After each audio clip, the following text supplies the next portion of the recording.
재벌의 아들은 여러 해 동안 아무와도 말을 하지 않았다. 마지막 희망으로 그는 아들에게 새로운 어머니를 찾아주기로 결심했다. 그리고 이렇게 선언했다. 누구든 내 아들에게 말을 시킬 수 있다면 나와 결혼하겠소. 많은 이들이 도전했지만 아무도 성공하지 못했다. 그러다 아무 의도 없이 다가온 한 청소부 여성이 아이의 귓가에 무언가를 속삭이자 모두가 얼어붙었다. 사랑하는 여러분, 지금 어디에서 이 이야기를 보고 계신가요? 댓글로 알려주세요. 여러분의 이야기를 듣는 걸 정말 좋아합니다. 강남 압구정 최고급 주택가에 자리한 김가의 저택에 저녁 안개가 스며들었다. 한때 생명력으로 가득했던 이곳은 이제 고요함만이 감돌았다. 갑작스러운 김여은의 죽음 이후 저택은 영혼을 잃은 몸처럼 그저 형체만 남아 있었다. 예전에는 아이의 웃음소리와 피아노 멜로디가 정원 끝까지 울려 퍼졌지만 이제는 무거운 한숨과 가끔씩 들리는 가구 삐걱거리는 소리만이 그 무거운 정막을 간간히 깨뜨릴 뿐이었다. 최재혁 회장은 50대 중반의 나이에도 여전히 흰머리 한 올 없이 당당했지만 그의 눈빛은 이미 오래전에 생기를 잃어버렸다. 천재 사업가, 디지털 혁신의 아이콘이라는 화려한 수식어가 늘 따라다니는 그였지만 요즘은 그저 호라비로 불리는 것이 더 적절해 보였다. 특히 오늘은 더 견디기 힘든 날이었다. 아내의 기일을 하루 앞두고 있었기 때문이었다. 재혁은 2층 복도를 천천히 걸으며 아들 수연의 방 앞에 발걸음을 멈췄다. 살며시 문을 열어 안을 들여다보니 7살 난 아들은 창가에 앉아 멍하니 하늘을 바라보고 있었다. 수연아, 재혁이 조심스럽게 불렀지만 아이는 고개도 돌리지 않았다. 어머니가 백혈병으로 세상을 떠난 그날 이후 수연은 단 한마디도 말을 하지 않았다. 병원 장례식장에서 터져 나온 그 찢어지는 울음소리가 수연의 마지막 목소리였다. 그 후로는 완전한 침묵뿐이었다. 재혁은 아들의 어깨에 살며시 손을 얹었다.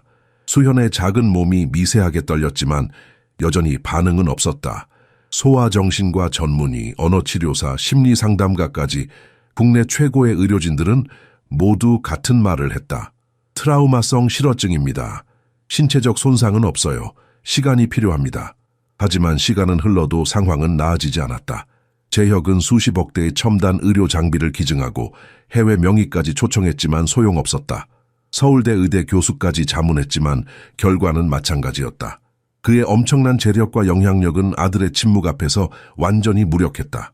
밥 먹을까? 재혁이 다시 한번 물었지만 수연은 그저 창밖을 바라볼 뿐이었다. 햇살에 비친 아이의 눈동자는 맑은 눈물이 고여 있었다. 재혁은 무언가 말을 더하려다 그만두었다. 무슨 말이 위로가 될 수 있을까? 아내의 빈자리는 너무나 컸고 그 자리를 메울 방법을 그는 알지 못했다. 저녁이 되자 저택은 더욱 적막해졌다. 넓은 주방에서는 가정부 박 여사가 조용히 저녁 식사를 준비하고 있었다. 그녀도 최 회장의 슬픔을 존중하듯 필요 이상의 소리를 내지 않으려 애쓰는 듯했다. 한때는 여러 가정부와 정원사, 비서들로 북적이던 저택에 이제는 박 여사와 경비원 한 명만이 남아있었다. 재혁은 사람들의 수군거림과 동정 어린 시선이 견딜 수 없었기 때문이었다. 그날 밤 수현이 잠든 후 재혁은 서재에 앉아 소주 한 병을 꺼내 들었다. 평소 양주만 마시던 그였지만 오늘만큼은 가슴을 태우는 소주의 알코올이 필요했다. 그는 예언과 함께 찍은 사진을 바라보며 술을 들이켰다. 그녀의 미소는 여전히 그의 심장을 쥐어짜는 듯했다. 어떻게 해야 할지 모르겠어. 빈잔에 대고 그가 중얼거렸다. 수현이는 계속 말이 없고 나는 그저 목소리가 떨렸다. 대한민국 재계를 움직이는 최재혁 회장은 그 순간만큼은 그저 아내를 잃고 아들의 침묵에 괴로워하는 한 남자일 뿐이었다. 창밖으로 서울의 밤 풍경이 펼쳐져 있었지만 그 화려한 불빛조차 그의 마음속 어둠을 밝힐 수는 없었다. 서울 재계에서 최재혁이 쌓아 올린 분은 거의 신화적이었다. 최첨단 기술 대한민국을 대표하는 인공지능 기업으로 매년 수천억 원의 매출을 기록했다. 그의 자산 포트폴리오는 강남의 빌딩들부터 제주도의 고급 리조트, 뉴욕과 도쿄의 부동산까지 다양했다. 삼성동 최고층 빌딩 꼭대기층에 위치한 그의 회장실에서는 서울 전체가 발 아래 펼쳐졌다. 사람들은 그를 디지털 황제라 불렀다. 청와대 경제자문위원으로 활동하며 정계와도 끈끈한 관계를 유지했고 세계 경제 포럼에서 연설할 정도로 국제적 위상도 높았다. 하버드에서 MBA를 취득한 그의 경력은 완벽했고 대한민국 최고의 명문가 출신인 아내 김여운과의 결혼은 그의 사회적 지위를 더욱 공고히 했었다. 하지만 그 모든 재산과 명성이 아내의 병을 치료하는 데는 아무런 도움이 되지 않았다. 최첨단 암 치료기를 직접 미국에서 들여오고 세계적인 의학자들에게 천문학적인 자문료를 지불했지만 여운의 급성 백혈병은 진단 6개월 만에 그녀를 세상에서 데려갔다. 모든 재력과 인맥을 동원해도 그는 아내의 생명을 구할 수 없었다. 그리고 이제 침묵에 빠진 아들 수연은 그에게 또 다른 깊은 상처였다. 아이가 말을 잃은 지 2년이 흘렀지만 여전히 집안의 정막은 견디기 힘들었다. 회장님, 오늘 이사회 회의 자료입니다. 비서실장 강 부장이 서류 뭉치를 내밀었다. 재혁은 기계적으로 고개를 끄덕였다. 매일 반복되는 업무적 대화와 의사 결정들, 모두 삶을 유지하기 위한 형식적 제스처에 불과했다. 그의 진짜 삶은 여운이 떠난 그날 함께 멈춰버렸다. 오후에는 미국 세라테크 임원들과의 화상회의가 있습니다. 그리고 저녁에는 취소해. 네 회장님, 하지만 이번 계약은 전부 다 취소하라고. 오늘은 집에 일찍 들어가야겠어. 강 부장은 말을 멈췄다. 오늘이 김여운 여사의 이주기라는 사실을 그도 알고 있었다. 아무 말 없이 고개를 숙이고 물러났다. 재혁은 창밖을 바라보았다. 초여름의 맑은 하늘이 눈부셨다. 여운은 이런 날씨를 좋아했다. 오늘은 한강공원에 소풍 가기 딱 좋은 날이네요. 그녀가 웃으며 말하던 목소리가 귓가에 생생했다. 그 기억이 너무 선명해서 가슴이 아팠다. 그날 저녁 재혁은 평소보다 일찍 집으로 돌아왔다. 저택의 긴 진입로를 따라 걸으며 그는 이 집이 얼마나 텅 비어 있는지 다시 한번 실감했다. 수천 평의 정원은 완벽하게 손질되어 있었지만 그곳에서 뛰어노는 아이도 꽃을 가꾸던 아내의 모습도 없었다. 현관문을 열자 박 여사가 공손하게 인사했다. 회장님, 일찍 오셨네요. 저녁 준비 중입니다. 수연이는 2층 놀이방에 있습니다. 선생님이 오늘도 오셨었어요. 매일 오후 언어치료사가 수연을 찾아왔다. 아무런 진전이 없음에도 불구하고 재혁은 치료를 계속했다. 포기할 수는 없었다. 계단을 천천히 올라 놀이방으로 향했다. 문을 열자 수연이 레고 블록으로 무언가를 만들고 있었다. 아이는 아버지의 등장에도 고개를 들지 않았다. 뭘 만들고 있니? 재혁이 물었지만 역시나 대답은 없었다. 그는 아이 옆에 무릎을 꿇고 앉았다. 수연이 만들고 있는 것은 작은 집이었다. 창문과 문, 지붕까지 세심하게 만들어져 있었다. 와, 정말 멋진 집이구나. 수연의 손가락이 잠시 멈췄다가 다시 움직이기 시작했다. 그 작은 반응에도 재혁의 가슴은 쿵쾅거렸다. 그는 조심스럽게 레고 몇 개를 들어 집 모양에 보태려 했다. 수연의 작은 손이 갑자기 그의 손을 밀쳤다. 강하진 않았지만 분명한 거부의 신호였다. 재혁은 가슴 한편이 아팠지만 억지로 미소를 지었다.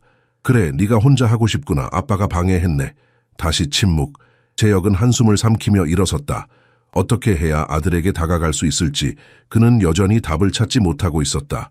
문득 그는 수연이 만들고 있는 집이 그들이 제주도에서 여름 휴가를 보냈던 펜션과 닮아 있다는 것을 깨달았다. 마지막으로 가족이 함께 행복했던 곳, 여운이 병에 걸리기 전에 마지막 여행지였다. 저녁 식사 준비되면 내려오렴. 말을 남기고 재혁은 방을 나왔다. 복도에 혼자 서서 그는 문득 얼마나 지쳤는지를 느꼈다. 끝없는 슬픔의 터널을 걷는 기분이었다. 매일매일이 전쟁 같았고 그는 서서히 지고 있었다. 기업 인수와 협상 테이블에서는 결코 패배를 모르던 최재혁이 자신의 아들의 침묵 앞에서는 완전히 무기력했다. 장마철의 끝자락이었다. 사무실 창문을 두드리는 가벼운 빗소리에 재혁은 잠시 서류에서 눈을 들었다. 경영기획실장 윤 이사가 노크 소리와 함께 들어왔다. 회장님, 다음 주 투자자 미팅 관련해서 말씀드릴 게 있습니다. 재혁은 피곤한 눈으로 고개를 들었다. 무슨 일인가? 싱가포르와 홍콩 투자사 대표단이 저희 신규 의료 AI 시스템에 관심을 보이고 있습니다. 특히 암 진단 알고리즘 부분에 큰 기대를 걸고 있더군요.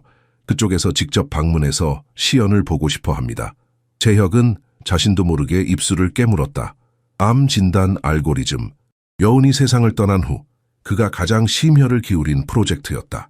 만약 이 기술이 2년 전에 완성되었더라면 매번 떠오르는 생각이었지만 그는 그 감정을 억누르며 비즈니스 모드로 전환했다. 장소는 회장님 댁에서 소규모 리셉션을 열면 어떨까 합니다. 회사 컨퍼런스룸보다는 좀 더 격식 있고 특별한 느낌을 주기 위해서 재혁은 잠시 망설였다. 저택에 외부인들을 초대한다는 생각은 내키지 않았다.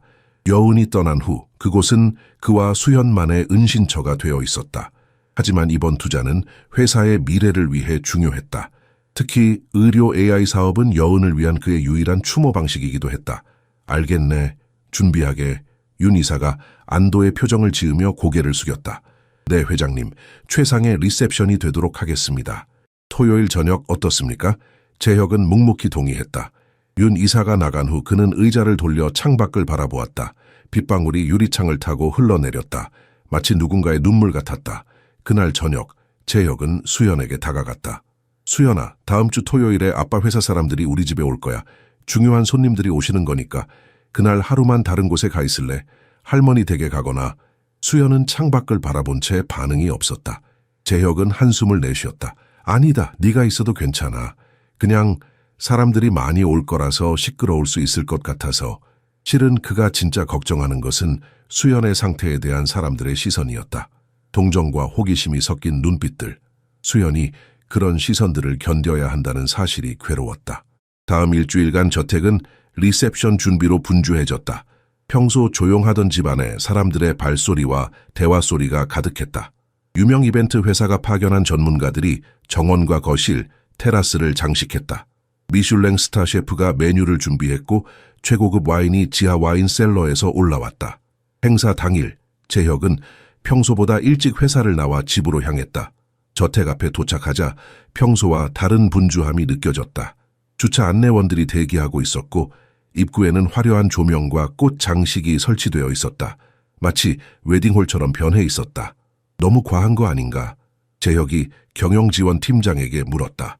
아닙니다, 회장님. 오늘 오시는 분들은 모두 세계적인 투자사 대표들이에요. 특히 홍콩의 리 회장은 굉장히 격식을 따지는 분으로 알려져 있습니다. 재혁은 묵묵히 고개를 끄덕였다. 비즈니스는 비즈니스였다. 감정적인 것은 뒤로 미뤄야 했다. 집 안으로 들어가자 평소와 다른 화려한 분위기에 그는 잠시 당황했다. 평소 어두컴컴하고 정적이 감돌던 거실이 밝은 조명과 꽃향기로 가득했다. 대리석 바닥은 반짝이고 벽면의 예술 작품들은 새롭게 조명을 받아 더욱 돋보였다. 마치 여운이 살아있던 시절의 집으로 돌아간 것 같은 착각이 들었다. 그는 계단을 올라 수현의 방으로 향했다. 방문을 열자 수현은 침대 위에 앉아 그림책을 보고 있었다. 오늘 밤에 아빠 회사 손님들이 많이 올 거야. 시끄러울 수 있으니까 내 방에 있어도 좋아. 원하면 박 여사가 저녁을 여기로 가져다 줄 거고. 재혁이 말했다. 수현은 고개를 들어 아버지를 바라보았다. 그의 큰 눈동자에 뭔가 말하고 싶은 듯한 표정이 스쳤지만 곧 다시 책으로 시선을 돌렸다. 재혁은 아이의 머리를 부드럽게 쓰다듬었다. 혹시 내려와서 사람들을 만나고 싶다면 그래도 돼. 네가 편한 대로 하렴. 수연은 미동도 없었다. 재혁은 방을 나와 자신의 방으로 향했다. 오늘 밤은 중요한 밤이었다. 그는 가장 격식 있는 수트를 꺼내 입었다. 거울 앞에 서서 넥타이를 매며 그는 문득 여운이 이런 날이면 항상 넥타이를 골라주곤 했다는 것을 떠올렸다. 이 자주색이 당신한테 잘 어울려요.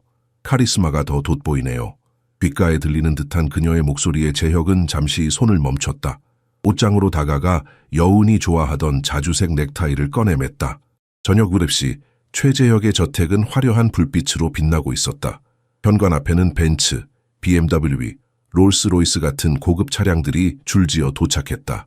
검은 정장을 입은 발레파킹 요원들이 분주히 움직였다. 재계 인사들과 해외 투자자들이 하나둘 모습을 드러냈다. 남자들은 맞춤 수트에 반짝이는 명품 시계를, 여자들은 우아한 이브닝 드레스와 진주 목걸이를 착용하고 있었다. 재혁은 현관 앞에 서서 손님들을 맞이했다. 완벽한 비즈니스 미소를 지으며 마치 배우가 연기하듯 사교적인 대화를 이어갔다. 그의 내면이 얼마나 공허한지 아무도 알지 못했다. 최 회장, 오랜만입니다. 부인께서 그렇게 갑자기 돌아가셨다고 들었습니다. 삼가 조의를 표합니다. 서울금융가의 큰 손으로 알려진 박 이사의 말에 재혁은 미소를 잃지 않으며 고개를 숙였다. 감사합니다. 벌써 2년이 지났네요. 아드님은 어떠신가요? 많이 힘드시겠어요? 재혁은 잠깐 굳었지만 곧 태연한 척 대답했다. 네, 아직 적응 중입니다.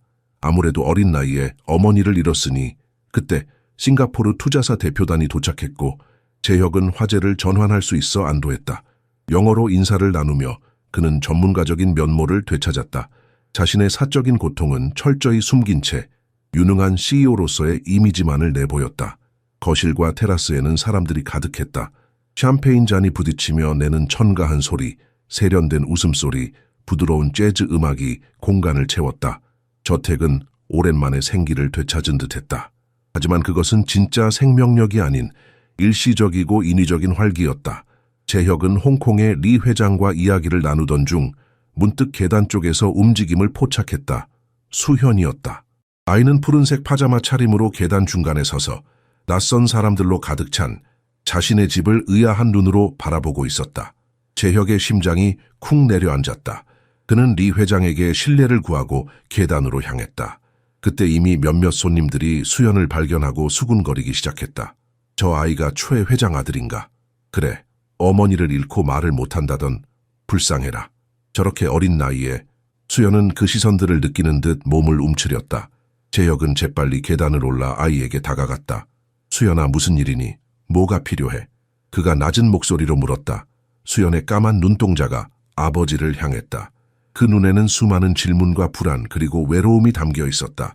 하지만 여전히 말은 없었다. 재혁은 아이를 부드럽게 안아 올리려 했지만 수연은 몸을 뒤로 물렸다. 그 순간 저택의 가정부 박 여사가 급히 다가왔다. 회장님, 제가 데려가겠습니다. 죄송합니다. 아이가 갑자기 방에서 나와서 아니에요, 박 여사, 제가 할게요. 재혁이 말했지만 이미 모든 손님들의 시선이 그들에게 향해 있었다. 홍콩의 리 회장이 다가와 상황을 살폈다. 아드님이신가요? 참 잘생긴 아이네요. 그가 영어로 말했다. 재혁은 긴장한 미소를 지었다. 네, 제 아들입니다. 수현이에요. 리 회장은 부드럽게 웃으며 수현의 키에 맞춰 몸을 숙였다. 안녕, 수현. 나는 너의 아버지와 함께 일하는 사람이야. 수현은 낯선 사람을 경계하듯 아버지 뒤로 몸을 숨겼다.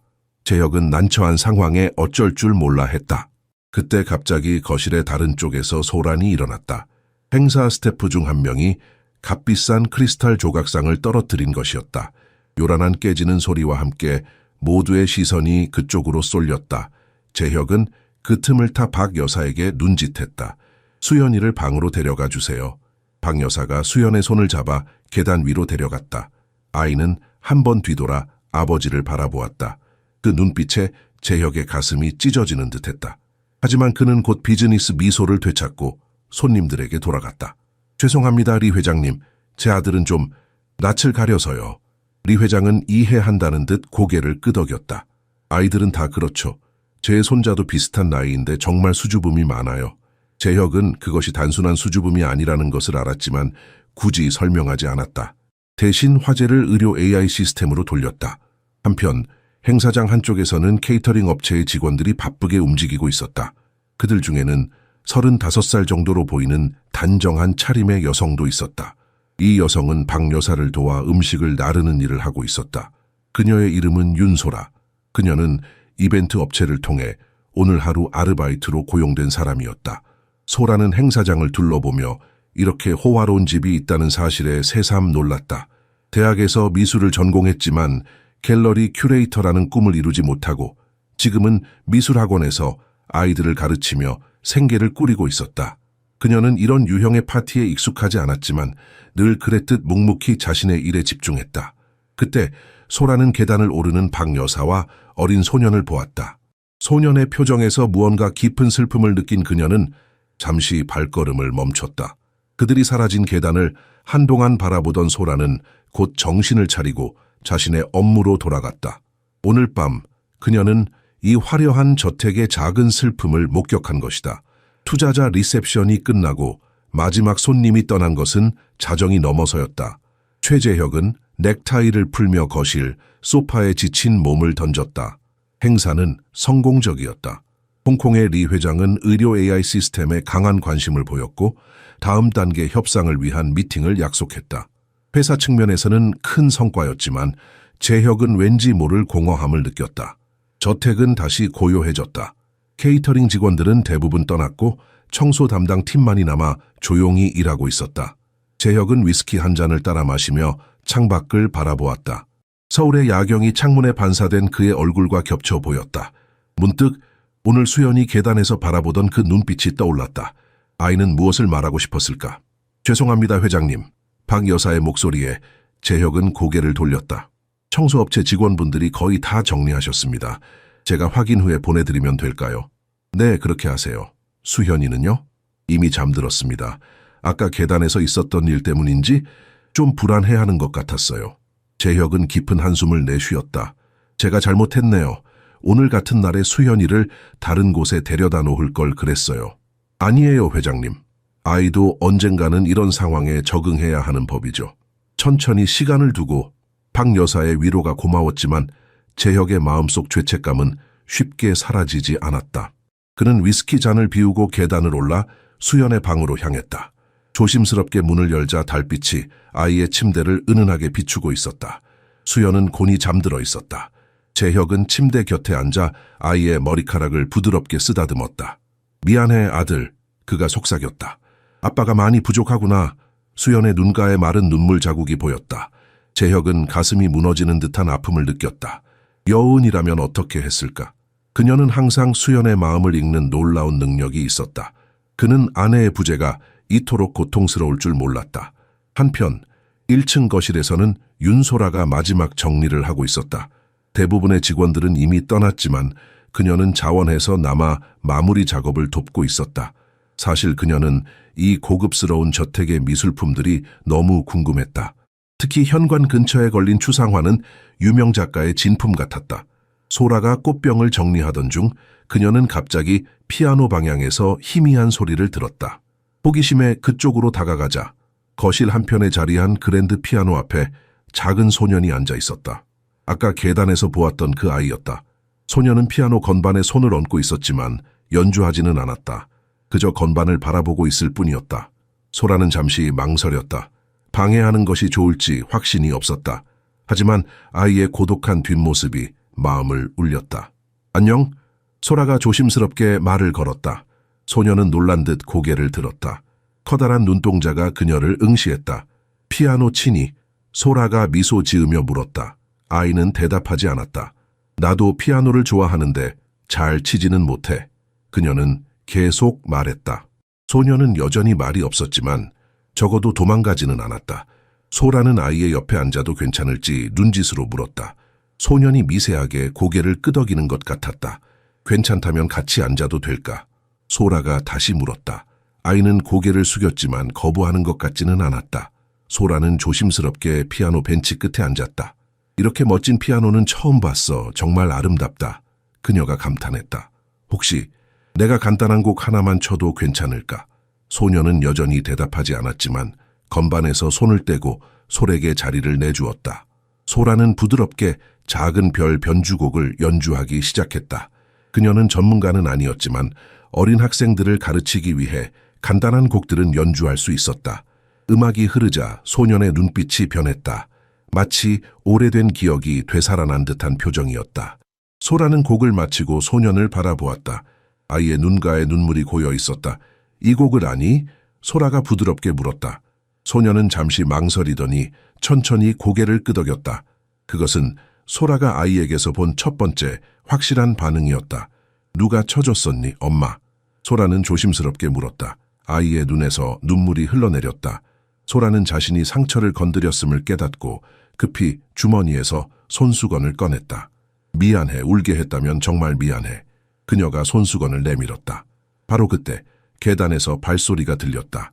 최재혁이었다. 그는 소라와 수현이 함께 있는 모습을 보고 놀란 표정을 지었다. 수연아, 왜 내려왔니? 잠들었다고 생각했는데. 재혁이 다가오며 말했다. 소라는 급히 일어섰다. 죄송합니다, 회장님. 제가 피아노를 치고 있었는데. 재혁은 그제야 소라를 자세히 보았다. 단정한 차림의 젊은 여성이었다. 케이터링 직원 같았지만 어딘가 다른 분위기가 느껴졌다. 아, 네. 괜찮습니다. 재혁이 어색하게 대답했다. 수현이가 보통 낯선 사람들과 있는 것을 불편해해서 놀랐네요. 소라는 고개를 숙였다. 정말 죄송합니다. 그냥 피아노가 너무 아름다워서 한 곡 쳐보았는데 괜찮습니다. 재혁이 말했다. 그는 수현의 얼굴에 눈물 자국이 있는 것을 발견했다. 수현아, 울었니? 수현은 고개를 돌렸다. 재혁은 혼란스러운 표정으로 소라를 바라보았다. 제가 작은 별 변주곡을 쳤더니 아이가 반응을 보였어요. 소라가 조심스럽게 설명했다. 혹시 의미가 있는 곡인가요? 재혁의 표정이 변했다. 그건 아내가 수연이에게 자주 쳐주던 곡입니다. 이튿날 아침 재혁은 비서실장에게 전화를 걸었다. 어제 리셉션 케이터링 업체에 대한 정보를 보내줄 수 있나? 네, 회장님. 혹시 문제라도 있으셨습니까? 아니, 그냥 궁금한 게 있어서. 재혁은 애매하게 대답했다. 1시간 후 그의 이메일로 케이터링 업체 정보와 함께 행사에 참여한 직원 명단이 도착했다. 재혁은 명단을 훑어보다가 윤소라라는 이름을 발견했다. 그녀에 대한 간략한 정보도 있었다. 35세, 미술학원 교사, 파트타임으로 케이터링 일을 한다. 재혁은 잠시 생각에 잠겼다. 어젯밤 수연이 그 여성과 함께 있는 모습이 계속 머릿속에 맴돌았다. 2년 동안 아무에게도 반응하지 않던 아들이 낯선 여성의 피아노 연주에 눈물을 보였다는 사실이 놀라웠다. 한편 윤소라는 미술학원에서 오전 수업을 마치고 작은 아파트로 돌아왔다.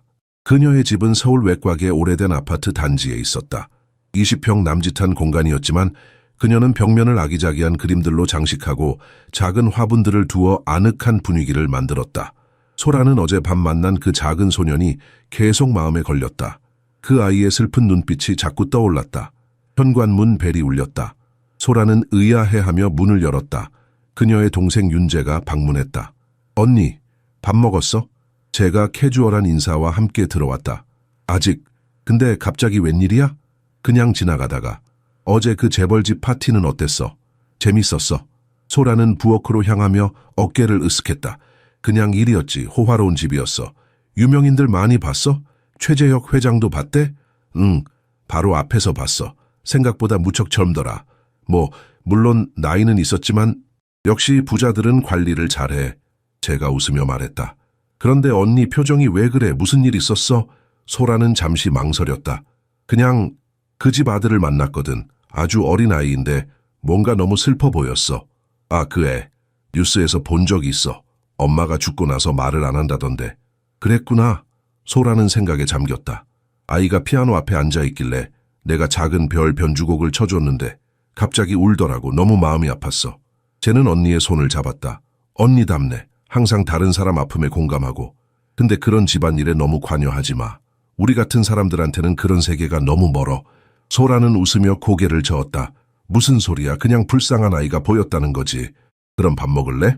그녀는 라면을 끓이기 시작했다. 하지만 마음 한구석에서는 여전히 그 아이의 모습이 떠나지 않았다. 그날 오후 최재혁은 회사에서 중요한 회의를 마치고 일찍 퇴근했다. 평소와 다른 행동이었다.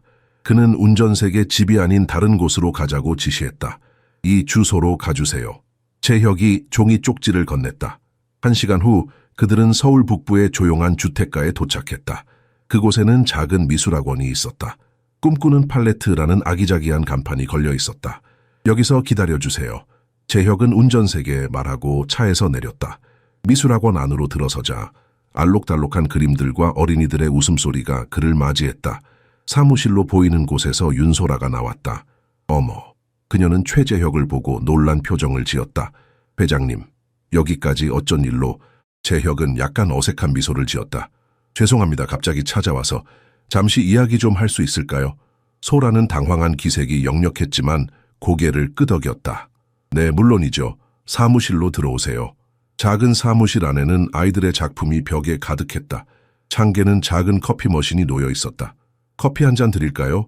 소라가 물었다. 아니요, 괜찮습니다. 재혁이 대답했다. 그는 잠시 어떻게 말을 시작해야 할지 몰라 망설였다. 어젯밤 수현이와 있는 걸 봤습니다. 소라는 고개를 끄덕였다. 네, 정말 죄송합니다. 제가 주제넘게. 아닙니다. 재혁이 그녀의 말을 잘랐다. 오히려 감사드리러 왔어요. 수현이가 2년 동안 어떤 감정도 거의 보이지 않았거든요. 어제 처음으로 뭔가 반응을 보였어요. 소라의 눈이 커졌다. 정말요? 그렇게 오랫동안 재혁은 천천히 고개를 끄덕였다. 제 아들에 대해 들어보셨나요? 사실 오늘 동생에게 들었어요. 어머니를 잃고 말을 하지 않게 되었다고. 네, 맞습니다. 재혁의 목소리가 낮아졌다. 아내가 돌아가신 후로 한마디도 하지 않아요. 웃지도 않고 울지도 않아요. 그런데 어제 윤 선생님이 피아노를 쳐주자 울더군요. 소라는 가슴이 아파왔다. 그 곡이 특별한 의미가 있었나 봐요. 네, 아내가 수연이에게 매일 밤 재워줄 때 쳐주던 곡이에요. 재혁의 목소리가 떨렸다. 사실 부탁이 있어서 왔습니다. 소라는 의아한 표정으로 그를 바라보았다. 네? 윤 선생님이 우리 집에서 일해 주셨으면 합니다. 수연이의 개인 교사로요. 소라는 놀라 말을 잇지 못했다. 저요? 하지만 저는 그저 미술을 가르칠 뿐이고 바로 그게 필요합니다. 재혁이 진지한 표정으로 말했다. 지금까지 수연이에게는 의사와 심리학자, 언어치료사만 있었어요. 하지만 그들은 모두 수연이를 고쳐야 할 환자로 대했죠. 어제 보니 윤 선생님은 그저 한 아이로 대해주시더군요. 소라는 잠시 생각에 잠겼다. 그것은 분명 예상치 못한 제안이었다. 제가 어떤 일을 하게 되는 건가요? 수현이와 함께 시간을 보내는 겁니다. 미술, 음악, 무엇이든 아이가 관심 있어 하는 것으로요. 물론 넉넉한 보수를 지불하겠습니다. 이 학원보다 훨씬 더. 소라는 손을 들어 그의 말을 끊었다.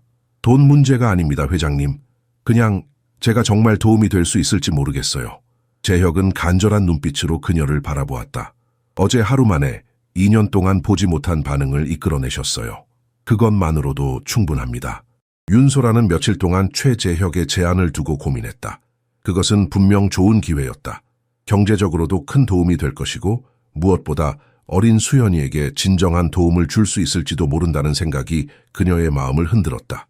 하지만 동시에 두려움도 컸다. 그녀는 심리치료 전문가도 특수교육 전문가도 아니었다. 그저 아이들에게 그림 그리는 법을 가르치는 평범한 미술 교사일 뿐이었다. 결국 그녀는 제안을 받아들이기로 했다. 미술학원 수업은 주말에만 맡기로 하고 평일에는 최재혁의 저택에서 수연과 시간을 보내기로 했다. 첫 출근 날, 소라는 긴장된 마음으로 강남의 호화로운 저택 앞에 섰다. 윤 선생님 오셨군요. 박 여사가 문을 열어주었다. 회장님께서는 회사에 계시고 오늘은 수연이와 친해지는 시간을 가지라고 하셨어요. 소라는 고개를 끄덕였다. 수연이는 어디 있나요? 정원에 있어요. 요즘 날씨가 좋아서 바깥에 나가 있는 걸 좋아해요. 박 여사의 안내를 따라 넓은 정원으로 나가자 수연이 돌벤치에 앉아 무언가를 바라보고 있었다. 소라는 천천히 다가갔다. 안녕 수연아. 소라가 부드럽게 인사했다. 수연은 고개를 들었다. 그의 눈에 잠깐 놀란 기색이 스쳤다가 사라졌다. 그는 소라를 알아보는 듯했다. 하지만 여전히 말은 없었다. 오늘부터 내가 내 선생님이 될 거야. 함께 그림도 그리고 음악도 듣고 네가 하고 싶은 건 뭐든지 할 수 있어. 소라는 밝게 말했다. 수연은 잠시 소라를 응시하더니 다시 정원 너머를 바라보았다. 소라는 아이의 시선을 따라갔다. 꽃이 만발한 장미덤불 근처에서 나비 한 마리가 날고 있었다. 와, 예쁜 나비구나. 소라가 말했다. 저 나비를 그려볼까? 내가 종이와 색연필을 가져왔는데. 소라는 가방에서 스케치북과 색연필 세트를 꺼냈다. 그녀는 벤치에 앉아 나비를 그리기 시작했다. 의도적으로 수연에게 강요하지 않고 자연스럽게 그림을 그리는 모습을 보여주었다. 잠시 후 수연이 조금씩 그녀 쪽으로 몸을 돌렸다. 호기심이 그의 눈에서 빛났다. 여기 한번 그려볼래? 소라는 부드럽게 새 종이를 내밀었다. 수연은 망설이다가 천천히 색연필을 받아들었다. 그는 종이 위에 무언가를 그리기 시작했다. 소라는 조용히 지켜보았다. 수연의 그림 솜씨는 또래보다 훨씬 뛰어났다. 그가 그린 나비는 단순한 아이의 그림이 아니라 세부 묘사까지 정확하게 표현된 작품이었다. 우와, 정말 잘 그렸네. 소라가 진심으로 감탄했다. 너 정말 재능이 있구나. 수연은 반응하지 않았지만 그의 입가에 희미한 미소가 번졌다. 비록 짧은 순간이었지만 소라는 그것을 놓치지 않았다. 그녀의 가슴이 따뜻해졌다. 그들은 1시간 가까이 함께 그림을 그렸다. 소라는 일부러 말을 많이 하지 않았다. 대신 편안한 침묵 속에서 수연이 자신의 페이스대로 활동할 수 있도록 배려했다. 점심시간이 다가오자 박 여사가 샌드위치와 과일을 가져왔다. 맛있겠다. 같이 먹자. 소라가 말했다. 점심을 먹은 후 소라는 수현에게 다양한 미술 기법을 가르쳐 주었다. 수채화, 크레파스, 콜라주 등 아이가 관심을 보이는 모든 방식을 시도해 보았다. 수현은 여전히 말은 하지 않았지만 집중하는 모습이 이전보다 훨씬 생기 있어 보였다. 오후가 깊어갈 무렵 소라는 문득 수현의 방을 보고 싶다는 생각이 들었다. 아이의 개인적인 공간을 알면 그의 내면 세계를 이해하는 데 도움이 될 것 같았다. 수현아, 네 방에 가볼 수 있을까? 네 장난감이나 책을 보고 싶어. 수현은 잠시 고민하는 듯 했지만 이내에 천천히 일어나 집 안으로 향했다. 소라는 그를 따라갔다. 그들은 2층으로 올라가 긴 복도를 지나 수현의 방으로 들어갔다. 방은 상상했던 것보다 훨씬 소박했다. 화려한 장난감이나 최신 게임기 대신 책장에는 그림책과 과학 도감들이 가지런히 꽂혀 있었다. 벽면에는 우주와 바다 생물을 그린 포스터가 붙어 있었고 침대 옆에는 작은 천체 망원경이 놓여 있었다. 그러나 가장 눈에 띄는 것은 피아노였다. 방 한쪽에 작은 디지털 피아노가 놓여 있었고 그 위에는 사진 한 장이 세워져 있었다. 소라는 조심스럽게 다가가 사진을 보았다. 우아한 미모의 여성이 어린 수현과 함께 피아노를 치고 있는 모습이었다. 수현의 어머니임이 분명했다. 소라는 갑자기 마음이 무거워졌다. 이 아이가 얼마나 큰 상실감을 느꼈을지, 그리고 여전히 느끼고 있을지 생각하니 가슴이 아팠다. 그녀는 무심코 피아노 건반에 손을 올렸다. 수현이 갑자기 다가와 그녀의 옆에 섰다. 그의 눈에는 기대감이 어려 있었다. 소라는 부드럽게 미소 지었다. 칠까? 수현은 작게 고개를 끄덕였다. 소라는 피아노 앞에 앉아 다시 한번 작은 별 변주곡을 연주했다. 음악이 방 안에 퍼지자 수현은 그녀 옆에 가만히 앉았다. 그의 눈에는 눈물이 고였지만 이번에는 슬픔만이 아니라 뭔가 따뜻한 감정도 함께 있는 것 같았다. 연주가 끝나자 수현은 소라의 손을 살짝 잡았다. 그것은 작은 제스처였지만 솔에게는 큰 의미가 있었다. 그것은 신뢰의 시작이었다. 바로 그때 방문이 열렸다. 최재혁이 돌아와 있었다. 그는 피아노 앞에 나란히 앉은 두 사람을 보고 잠시 말을 잃었다. 아, 죄송합니다. 방해했나요? 그가 조심스럽게 물었다. 소라는 고개를 저었다. 아니요, 괜찮습니다. 수현이와 함께 음악을 듣고 있었어요. 재혁의 눈길이 수현에게 향했다. 아들이 낯선 사람과 편안하게 있는 모습은 오랜만에 보는 광경이었다. 그의 눈에 희망의 빛이 어렸다. 오늘 하루는 어땠나요? 재혁이 물었다. 소라는 밝게 웃었다. 정말 좋았어요. 수현이는 그림 실력이 뛰어나더라고요. 그리고 그녀는 잠시 망설이다 덧붙였다. 방금 제 손을 잡았어요. 재혁의 눈이 커졌다. 정말요? 소라는 고개를 끄덕였다. 재혁은 깊은 감정에 사로잡힌 듯 잠시 말을 잇지 못했다. 고맙습니다. 그가 마침내 말했다. 정말 감사합니다. 소라는 수연을 바라보았다. 아이의 눈에는 더 이상 그날 밤 피아노 앞에서 보았던 깊은 슬픔만 있지 않았다. 그곳에는 미약하지만 분명한 희망의 빛이 있었다. 그리고 그것을 본 소라의 마음도 따뜻해졌다. 소라가 최가의 저택에서 일하기 시작한 지 한 달이 지났다. 가을의 선선한 바람이 불기 시작하는 9월, 서울의 하늘은 더없이 맑고 푸르렀다. 소라는 매일 아침 8시에 출근하여 오후 5시까지 수현과 시간을 보냈다. 그들은 함께 그림을 그리고 책을 읽고 음악을 들었다. 가끔은 저택의 넓은 정원을 산책하기도 했다. 수현은 여전히 말을 하지 않았지만 그의 표정과 행동은 점점 더 풍부해졌다. 처음에는 거의 무표정하던 아이가 이제는 웃기도 하고 가끔은 짜증을 내기도 했다. 소라는 그것이 건강한 발전이라고 생각했다. 감정을 표현하는 것, 그것이 첫 번째 단계였다. 그날은 특별한 날이었다. 최재혁이 직접 집에 일찍 돌아와 수현과 소라의 활동을 지켜보기로 한 날이었다. 소라는 조금 긴장되었지만 평소와 다름없이 수업을 진행하기로 했다. 오늘은 뭐 할까? 소라가 수현에게 물었다. 수현은 잠시 생각하더니 창문 쪽을 가리켰다. 바깥에 나가고 싶다는 의미였다. 좋아, 밖에 나가자. 오늘은 네가 좋아하는 곤충들을 그려볼까? 두 사람은 스케치북과 그림 도구를 들고 정원으로 나갔다. 가을의 정원은 여름과는 다른 분위기였다. 색색의 국화가 피어 있었고 은행나무 잎이 노랗게 변하기 시작했다. 그들은 작은 연못 근처에 자리를 잡았다. 수연은 연못 위를 날아다니는 잠자리를 유심히 관찰했다.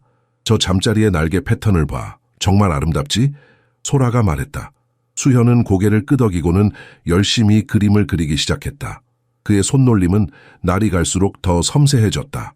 소라는 아이의 진전이 놀라웠다. 그때 정원 입구에서 최재혁이 나타났다. 그는 회사 정장 차림이었지만 넥타이는 풀어져 있었고 셔츠 윗단추도 열려 있었다. 평소의 딱딱한 이미지와는 조금 다른 모습이었다. 안녕하세요, 회장님. 소라가 인사했다. 네, 안녕하세요. 재혁이 다가오며 말했다. 방해하지 않고 조용히 지켜봐도 될까요? 물론이죠. 재혁은 약간 떨어진 벤치에 앉아 아들과 소라를 지켜보았다. 그의 눈에는 복잡한 감정이 어려 있었다.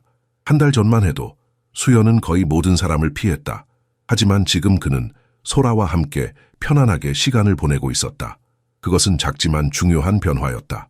소라는 수연에게 잠자리의 날개 패턴을 더 자세히 설명해 주었다. 그녀는 자연스럽게 생물학 지식을 미술 수업에 접목시켰다. 수연은 진지하게 그녀의 말을 듣고 있었다. 잠자리의 날개는 투명해서 빛이 통과할 때 무지개 색깔처럼 보이기도 해. 이런 효과를 표현하려면 어떻게 해야 할까? 소라는 물감을 섞어 특별한 효과를 만드는 방법을 보여주었다. 수연은 곧 따라 해보았다. 그의 그림은 점점 더 생동감 있게 변해갔다. 재혁은 그 모습을 보며 가슴이 뭉클해졌다. 아들의 재능이 이렇게 뛰어난 줄 몰랐다. 여운이 살아있었다면 얼마나 기뻐했을까. 그 생각에 그의 눈시울이 뜨거워졌다. 1시간쯤 지났을 때 소라가 재혁에게 다가왔다.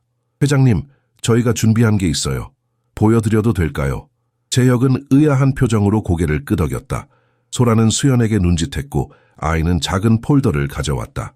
그 안에는 지난 한 달 동안 수연이 그린 그림들이 정리되어 있었다. 수연이가 직접 골라서 정리한 작품집이에요. 회장님께 보여드리고 싶어 했어요. 재혁은 놀란 눈으로 폴더를 받아들었다. 천천히 페이지를 넘기자 아들의 세계가 그림을 통해 펼쳐졌다. 첫 페이지에는 저택의 모습이, 다음 페이지에는 정원의 꽃들이 그려져 있었다. 놀랍도록 섬세하고 아름다운 그림들이었다. 마지막 페이지에 이르자 재혁의 숨이 멎는 듯했다. 그곳에는 한 가족의 초상화가 그려져 있었다. 재혁, 수현, 그리고 여운의 모습이었다. 여운의 얼굴은 사진에서 본 것과 놀랍도록 닮아 있었다. 세 사람은 웃고 있었고 마치 행복한 순간을 포착한 듯했다. 이건 재혁의 목소리가 떨렸다. 소라는 부드럽게 설명했다. 수현이가 특별히 그리고 싶어 했어요. 사진첩을 보면서 그렸대요. 재혁의 눈에서 눈물이 흘러내렸다. 그는 급히 손으로 닦아내려 했지만 멈출 수 없었다. 수현이 조용히 다가와 아버지의 손을 잡았다. 아이의 따뜻한 손길에 재혁은 더욱 감정이 북받쳤다. 고마워, 수연아. 정말 아름다워. 그가 흐느끼며 말했다. 수연은 처음으로 아버지에게 미소를 지어 보였다. 그것은 짧고 희미한 미소였지만 재혁에게는 세상에서 가장 소중한 선물이었다. 그는 아들을 품에 안았다. 수연은 처음에는 조금 굳었지만 곧 아버지의 품에 몸을 맡겼다. 소라는 조용히 자리를 피하려 했다. 이것은 아버지와 아들 사이의 소중한 순간이었다. 하지만 재혁이 그녀를 불렀다. 윤 선생님, 가지 마세요. 이 순간을 만들어주신 분이잖아요. 소라는 멈춰 섰다. 그녀의 눈에도 눈물이 맺혔다. 재혁은 한 손으로는 아들을 안은 채 다른 손으로는 솔에게 감사의 마음을 담아 고개를 숙였다. 그 순간 세 사람 사이에는 말로 표현할 수 없는 특별한 유대감이 형성되었다. 가을 햇살이 정원을 따사롭게 비추는 가운데 오랫동안 얼어붙었던 마음에 조금씩 봄이 찾아오고 있었다. 정원에서의 감동적인 순간 이후 최재혁과 수연의 관계는 조금씩 변화하기 시작했다. 재혁은 회사 일정을 조정하여 일주일에 2번은 일찍 퇴근해 아들과 시간을 보내기로 했다. 처음에는 어색했지만 소라의 도움으로 그들은 서서히 공통의 활동을 찾아갔다. 한 주 후 추석 연휴가 다가왔다. 한국에서 가장 중요한 명절인 추석은 가족들이 모이는 시간이었지만 최재혁에게는 또 다른 시련의 시간이기도 했다. 여운이 없는 명절은 그 빈자리가 더욱 크게 느껴졌기 때문이다. 추석 연휴 계획이 있으세요? 소라가 퇴근 전 재혁에게 물었다. 재혁은 창밖을 바라보며 한숨을 내쉬었다. 특별한 계획은 없습니다. 아내의 제사를 지내고 그냥 집에서 보낼 것 같아요. 가족분들은 안 만나세요? 제 부모님은 이미 돌아가셨고 장인어른 장모님은 여운이가 떠난 후로 연락이 거의 끊겼어요. 아마도 제가 더 잘 돌봤어야 했다고 생각하시는 것 같아요. 재혁의 목소리에는 깊은 후회가 묻어 있었다. 소라는 가슴이 아팠다. 명절에 홀로 남겨진 부자후지의 모습이 너무나 쓸쓸해 보였다. 혹시 수연이를 데리고 나들이를 계획해보는 건 어떨까요? 소라가 조심스럽게 제안했다. 변화된 환경이 아이에게 좋을 수도 있어요. 재혁은 잠시 생각에 잠겼다. 어디가 좋을까요? 경복궁이나 창덕궁 같은 곳은 어떨까요? 역사적인 장소인데다 넓고 평화로워서 수연이가 부담 없이 둘러볼 수 있을 것 같아요. 재혁은 천천히 고개를 끄덕였다. 좋은 생각 같네요. 그런데 그는 망설이다가 조심스럽게 물었다. 혹시 윤 선생님도 함께 가주실 수 있을까요? 물론 추석 연휴니까 가족과 함께 보내셔야 하는 건 알지만 소라는 놀라움을 감추지 못했다. 그것은 예상치 못한 제안이었다. 저요? 하지만 그건 가족 시간이잖아요. 네, 맞습니다. 하지만 솔직히 말하면 저 혼자서는 수현이를 잘 이끌어주기 어려울 것 같아요. 선생님이 함께라면 수현이도 더 편안해할 테고. 소라는 잠시 망설였다. 추석에는 원래 동생 재와 시골에 계신 이모를 찾아갈 예정이었다. 하지만 수현의 모습이 떠올랐다. 이 아이에게 특별한 시간이 필요하다는 것을 그녀는 알고 있었다. 알겠습니다. 가족에게 양해를 구해볼게요. 소라가 마침내 대답했다. 추석 당일 최재혁은 아침 일찍 가정부 박 여사의 도움을 받아 제사상을 차렸다. 수현은 조용히 옆에서 지켜보았다. 아버지가 엄숙하게 절을 올리는 모습에 아이의 눈에는 슬픔이 어렸다. 간소하지만 정중한 제사를 마친 후 재혁은 아들의 머리를 쓰다듬었다. 오늘은 엄마를 기억하는 날이야. 하지만 슬퍼만 하지는 말자. 엄마도 우리가 웃는 모습을 보고 싶어 하실 거야. 오전 10시 소라가 도착했다. 그녀는 평소와 달리 단정한 한복 차림이었다. 연한 분홍색 저고리와 연보라색 치마가 그녀의 온화한 분위기를 더욱 돋보이게 했다. 와, 선생님 정말 예쁘시네요. 재혁이 놀라움을 감추지 못했다. 소라는 수줍게 웃었다. 명절이니까 특별히 한복을 입어봤어요. 수현아, 어때? 선생님 한복 예쁘니? 수현은 큰 눈으로 소라를 바라보다가 작게 고개를 끄덕였다. 그 모습에 소라와 재혁은 미소를 교환했다. 세 사람은 함께 경복궁으로 향했다.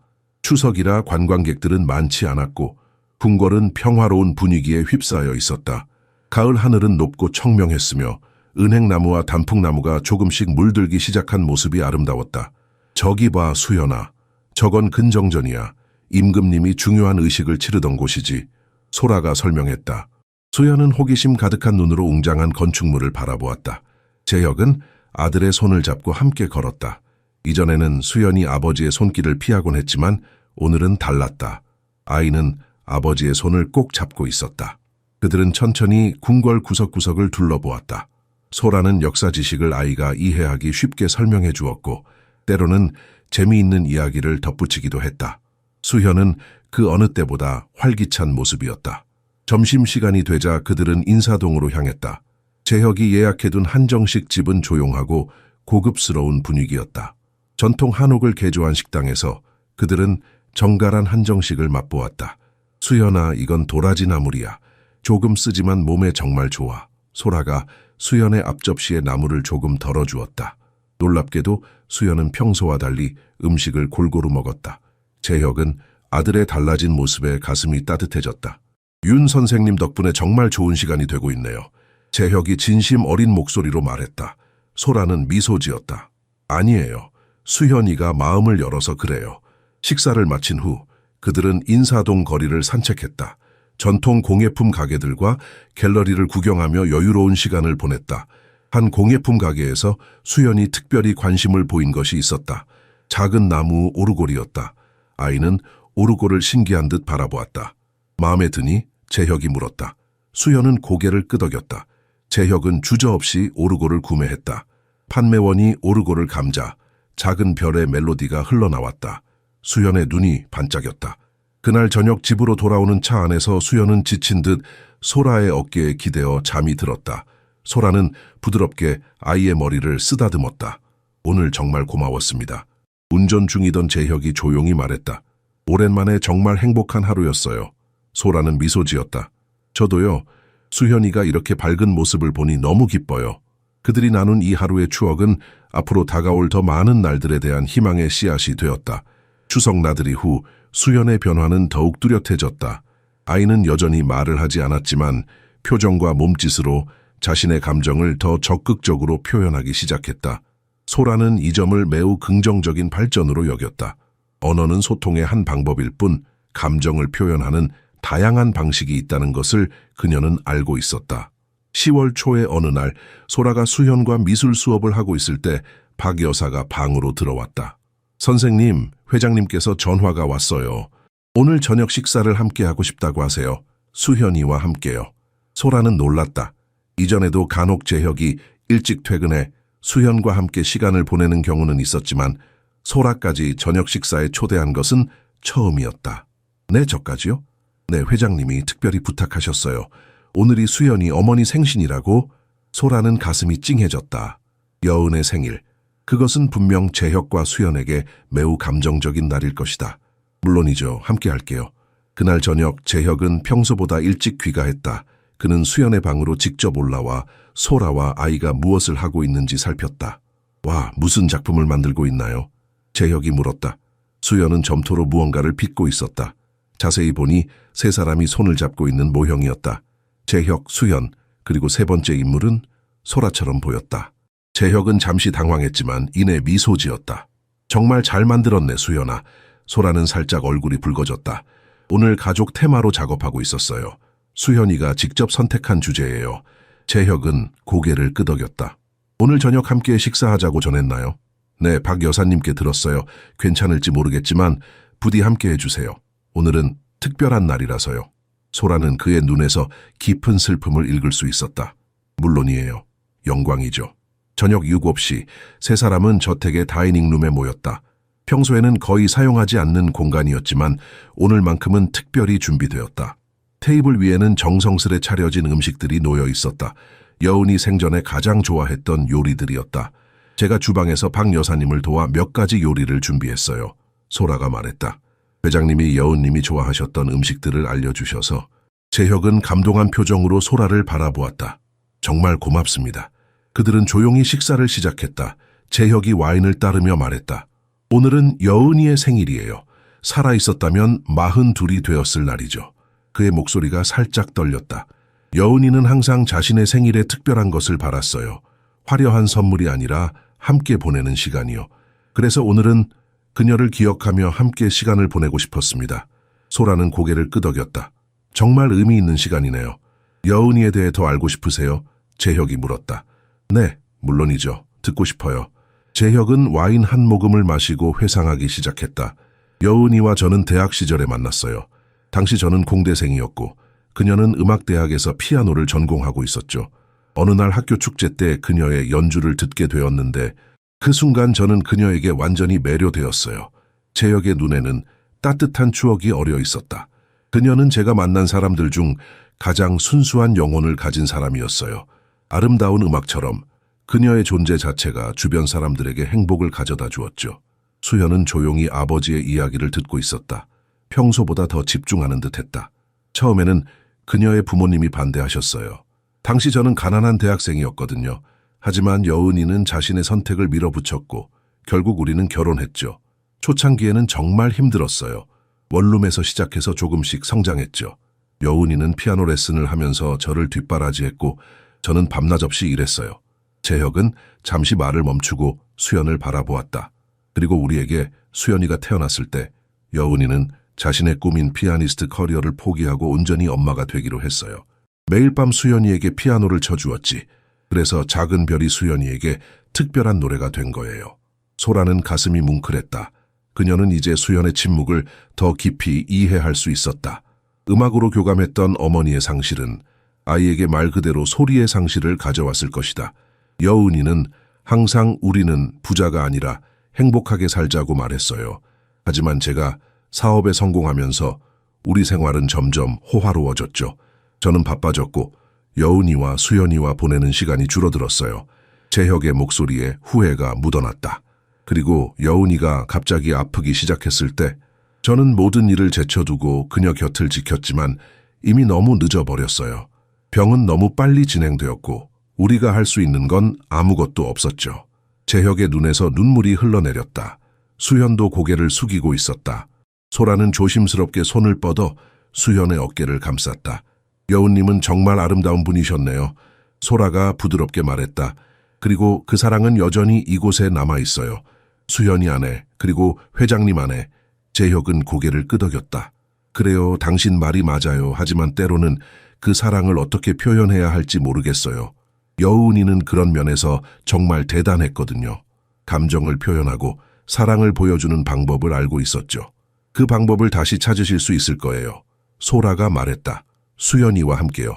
식사를 마친 후 재혁은 작은 케이크를 가져왔다. 여운이 이름이 쓰여 있는 생일 케이크였다. 그들은 함께 촛불을 켜고 잠시 묵념했다. 수연의 눈에서 눈물이 흘러내렸지만 그것은 단순한 슬픔만은 아닌 듯했다. 그것은 어머니를 향한 그리움과 사랑이 담긴 눈물이었다. 수연아, 엄마에게 하고 싶은 말이 있니? 재혁이 조심스럽게 물었다. 수연은 천천히 일어나 케이크 앞으로 다가갔다. 아이는 한참 동안 촛불을 바라보았다. 그리고 놀랍게도 작은 손을 들어 입 앞에 대고 키스를 한 다음 그 손을 촛불 쪽으로 살짝 불었다. 마치 엄마에게 키스를 보내는 듯한 제스처였다. 재혁과 소라는 감동으로 말을 잇지 못했다. 그것은 비록 목소리가 아니었지만 수연이 처음으로 자신의 감정을 적극적으로 표현한 순간이었다. 그날 밤 소라가 집에 가기 전 재혁이 현관까지 배웅했다. 오늘 정말 고맙습니다. 특별한 날을 함께 해주셔서. 소라는 미소 지었다. 아니에요. 초대해 주셔서 감사합니다. 여운님에 대해 알게 되어 영광이었어요. 재혁은 잠시 망설이다가 말했다. 윤 선생님, 우리 가족의 일부가 되어주셔서 감사합니다. 그 말에 소라는 가슴이 떨렸다. 그것은 단순한 감사의 표현 이상의 의미를 담고 있는 것 같았다. 하지만 그녀는 그저 고개를 끄덕이며 인사했다. 내일 뵙겠습니다, 회장님. 소라가 떠난 후 재혁은 수현의 방으로 올라갔다. 아이는 이미 잠들어 있었다. 그의 침대 옆에는 어머니의 사진과 함께 그가 직접 만든 점토 인형 3개가 놓여 있었다. 재혁은 아들의 임에 부드럽게 키스를 하고 방을 나섰다. 그날 밤 오랜만에 재혁은 악몽 없이 깊은 잠에 들었다. 소라가 최가의 저택에서 일하기 시작한 지 석 달이 지났다. 늦가을의 차가운 바람이 서울 곳곳을 휩쓸고 단풍은 이미 절정을 지나 낙엽이 되어 거리를 뒤덮기 시작했다. 소라와 수연은 이제 완전히 편안한 관계가 되었다. 아이는 여전히 말을 하지 않았지만 그녀와 함께 있을 때면 활기차고 행복해 보였다. 그날은 특별한 날이었다. 소라의 제안으로 수연이 처음으로 미술 전시회에 참가하게 된 것이다. 서울 시내의 작은 갤러리에서 열리는 어린이 미술 작품전에 수연의 그림 3점이 선정된 것이다. 소라는 이것이 수연의 자신감을 키우는데 도움이 될 것이라 생각했다. 정말 멋진 일이네요. 재혁이 아침 식사 테이블에서 말했다. 제가 꼭 가야겠지요. 소라는 미소 지었다. 물론이죠. 오픈식은 오후 3시예요. 수연이에게 정말 특별한 순간이 될 거예요. 수연은 조용히 앉아 있었지만 그의 눈에는 기대감이 반짝였다. 그는 지난 몇 주간 이 전시회를 위해 열심히 준비했다. 테마는 나의 세계였고 수연은 자신의 내면을 담은 추상화 3점을 출품했다. 재혁은 회사 일정을 조정하여 오후에 시간을 비웠다. 이제 그는 아들의 활동을 최우선으로 두려고 노력하고 있었다. 여운이 살아있을 때는 당연했던 일들이 그녀의 부재 후에는 소홀해졌던 것을 그는 뼈저리게 느끼고 있었다. 오후가 되자 3사람은 함께 갤러리로 향했다. 수연은 평소보다 긴장한 듯했다. 소라는 아이의 손을 잡고 안심시켰다. 걱정 마, 수연아. 너의 그림은 정말 멋져. 사람들이 분명 좋아할 거야. 갤러리에 도착하자 이미 많은 사람들이 모여 있었다. 어린이 작가들과 그 가족들, 미술 애호가들로 공간이 북적였다. 수연의 그림은 중앙 벽면에 전시되어 있었다.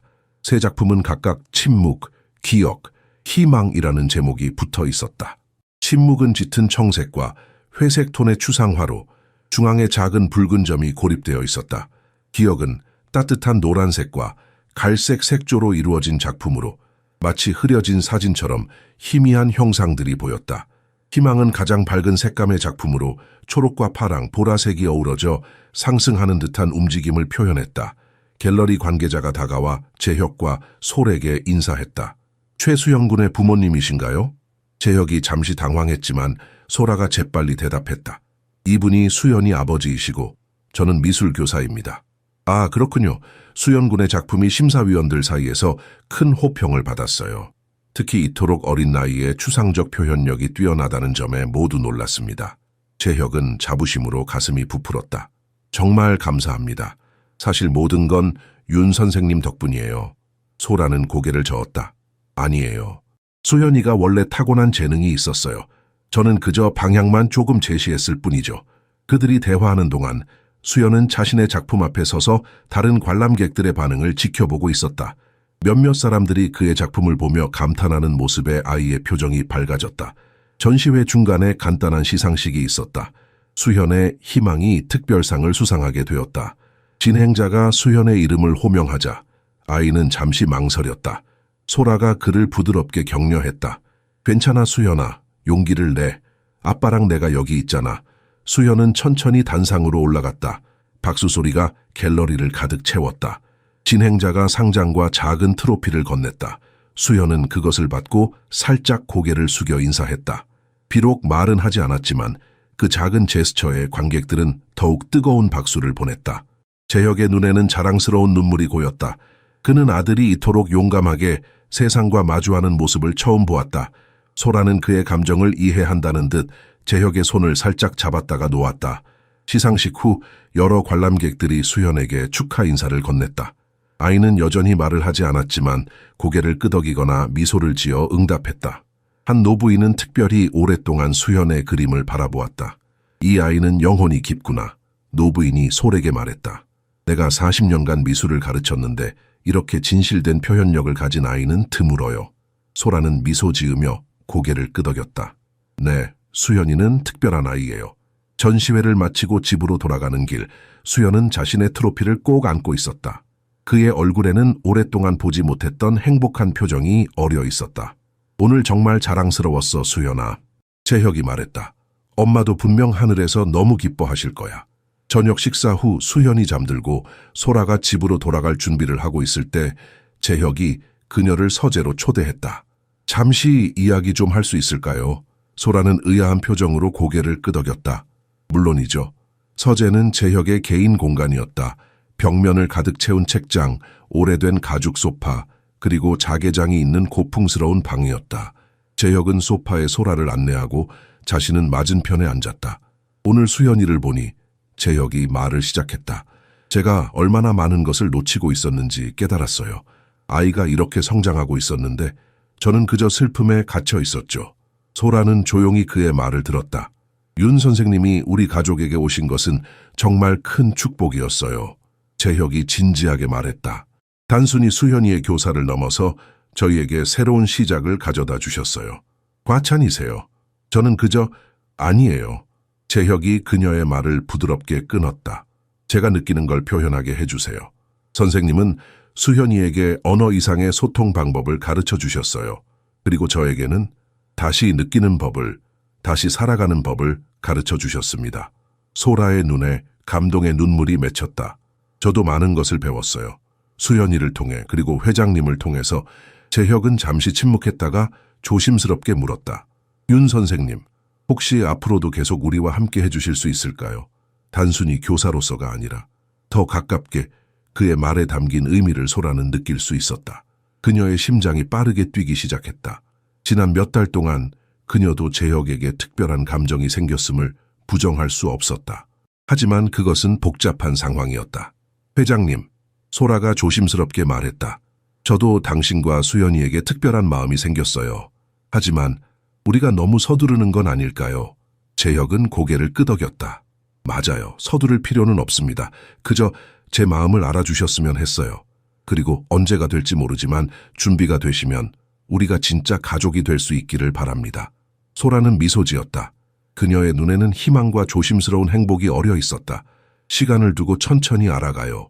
수연이를 위해서도, 우리 자신을 위해서도. 재혁은 그녀의 손을 조심스럽게 잡았다. 그들은 말없이 서로를 바라보았다. 그 침묵 속에는 수많은 약속과 가능성이 담겨 있었다. 눈이 내리기 시작한 12월 중순, 서울은 하얀 겨울 풍경으로 변모했다. 크리스마스 장식이 거리마다 화려하게 걸리고 캐럴이 쇼핑몰과 카페에서 흘러나왔다. 추위에도 불구하고 도심은 연말 분위기로 활기찼다. 최재혁의 저택도 조금씩 변화하고 있었다. 거실에는 작은 크리스마스 트리가 세워졌고 현관과 정원에도 은은한 조명이 설치되었다. 여운이 살아있을 때 항상 크리스마스를 크게 축하했던 집이었지만 그녀가 떠난 후로는 이런 장식이 처음이었다. 수연아, 이 장식 어디에 걸까? 소라가 반짝이는 별 오너먼트를 들고 물었다. 수연은 트리 꼭대기를 가리켰다. 소라는 미소 지으며 사다리에 올라 별을 달았다. 아이의 눈이 기쁨으로 빛났다. 정말 예쁘다. 내 선택이 탁월했어. 저녁이 되자 재혁이 퇴근했다. 그는 여러 쇼핑백을 들고 들어왔다. 와, 여기 정말 분위기가 달라졌네요. 재혁이 놀란 표정으로 말했다. 소라가 웃으며 대답했다. 수현이가 장식하는 걸 도왔어요. 트리 꼭대기 별도 수현이가 직접 골랐답니다. 재혁은 아들에게 다가가 머리를 쓰다듬었다. 정말 멋진 선택이었구나. 수현은 작게 미소 지었다. 그의 표정은 지난 몇 개월 동안 훨씬 더 풍부해졌다. 비록 말은 하지 않았지만 눈빛과 미소, 몸짓으로 감정을 표현하는 법을 배우고 있었다. 뭘 그렇게 많이 사오셨어요? 소라가 쇼핑백을 보며 물었다. 재혁은 살짝 멋쩍은 듯 웃었다. 크리스마스 선물이요. 수현이를 위한 것도 있고 선생님을 위한 것도 있고. 소라는 얼굴이 붉어지는 것을 느꼈다. 지난 몇 주간 그녀와 재혁 사이의 관계는 미묘하게 변화하고 있었다. 서로를 더 잘 알아가고 더 편안하게 대화를 나누며 가끔은 손을 잡거나 어깨를 감싸는 자연스러운 접촉도 있었다. 하지만 둘 다 조심스러웠고 특히 수연 앞에서는 더욱 그랬다. 제가 저녁 준비하는 걸 도와드릴까요? 소라가 물었다. 오늘은 제가 요리할게요. 재혁이 대답했다. 사실 특별한 계획이 있어서요. 소라는 궁금해하며 고개를 끄덕였다. 그럼 저는 수현이와 함께 트리 장식을 마저 할게요. 저녁 식사 시간, 재혁은 직접 준비한 요리를 식탁에 차렸다. 그것은 소박하지만 정성 가득한 식사였다. 스테이크와 감자 요리, 샐러드, 그리고 수현이 좋아하는 크림 파스타까지. 와, 회장님이 직접 요리하셨다니 믿기지 않네요. 소라가 감탄했다. 재혁은 쑥스러운 미소를 지었다. 사실 많이 서툴러요. 대학생 때 혼자 자취하면서 배운 몇 가지 요리가 전부예요. 아니에요. 정말 맛있어 보여요.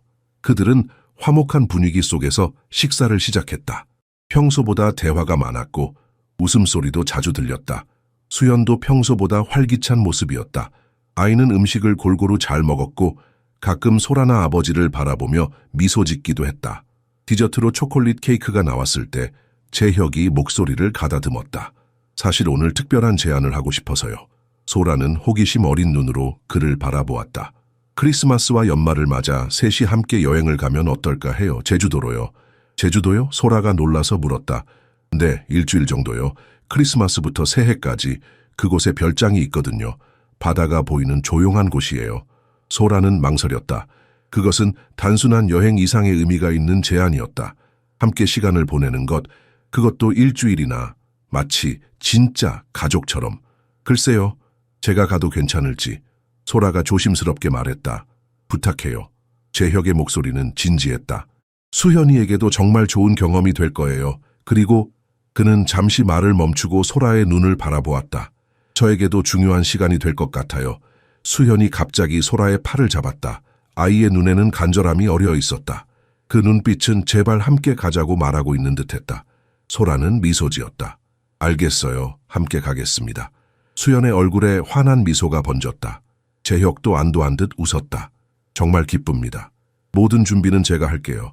선생님은 그냥 짐만 챙기시면 돼요. 그날 밤 소라가 집으로 돌아갈 준비를 하고 있을 때 수연이 그녀에게 종이를 건넸다. 그것은 아이가 그린 그림이었다. 세 사람이 바닷가에 서 있는 모습이었다. 해와 구름, 파도가 아름답게 표현되어 있었고 세 사람은 모두 환하게 웃고 있었다. 이게 제주도에서 우리 모습이구나.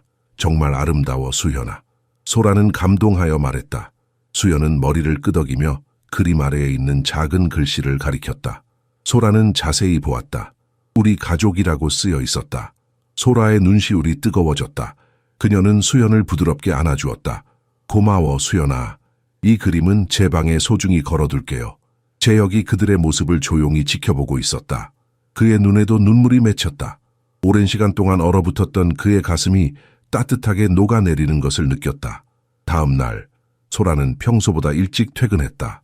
제주도 여행 준비를 위해 쇼핑을 해야 했기 때문이다. 저택을 나서려는데 재혁이 그녀를 불렀다. 윤 선생님, 잠시만요. 소라는 발걸음을 멈췄다. 네? 재혁은 조금 망설이는 듯했다. 혹시 오늘 저녁에 시간 있으세요? 네, 특별한 약속은 없어요. 왜요?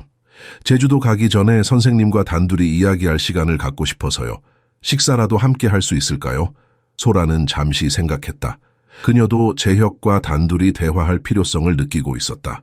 이 관계가 어디로 향하고 있는지, 그리고 수연에게 어떤 영향을 미칠지에 대해 진지하게 이야기해야 했다.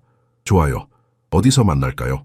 광화문 근처에 조용한 레스토랑이 있어요. 제가 8시에 모시러 갈게요. 소라는 고개를 끄덕였다. 알겠어요. 8시에 뵙겠습니다. 그날 저녁, 소라는 오랜만에 화장을 하고 원피스를 입었다. 거울 앞에 서서 자신의 모습을 살펴보며 그녀는 가슴이 두근거림을 느꼈다. 마치 첫 데이트를 앞둔 소녀처럼. 정확히 8시, 초인종이 울렸다. 소라가 문을 열자 재혁이 서 있었다. 그는 평소의 비즈니스 수트가 아닌 캐주얼한 옷차림이었다. 단정한 니트와 코트를 입은 모습이 더욱 편안해 보였다. 안녕하세요. 재혁이 미소 지으며 말했다. 준비되셨나요? 소라는 고개를 끄덕였다. 네, 갈까요? 그들이 나란히 걸어나가는 모습을 지켜보며 소라의 동생 윤재가 현관 안쪽에서 의미심장한 미소를 지었다. 그는 언니의 인생의 새로운 장이 시작되고 있음을 느낄 수 있었다. 재혁이 소라를 데리고 간 광화문의 레스토랑은 한옥을 개조한 고급 한정식집이었다. 전통과 현대가 절묘하게 어우러진 인테리어, 아늑한 조명, 은은히 흐르는 가야금 선율이 분위기를 더욱 특별하게 만들었다. 여기 분위기가 정말 좋네요. 소라가 주변을 둘러보며 말했다. 재혁은 조금 긴장한 듯했다.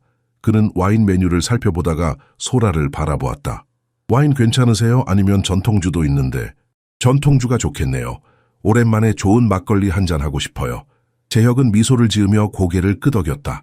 그들은 프리미엄 막걸리와 계절 안주를 주문했다. 잠시 어색한 침묵이 흐르다가 재혁이 먼저 입을 열었다. 사실 오늘 정말 하고 싶은 이야기가 있어요.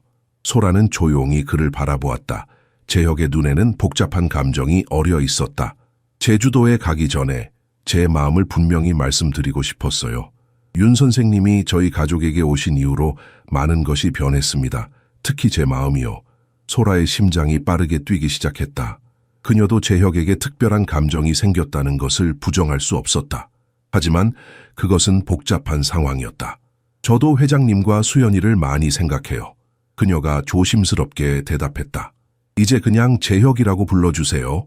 그가 부드럽게 말했다.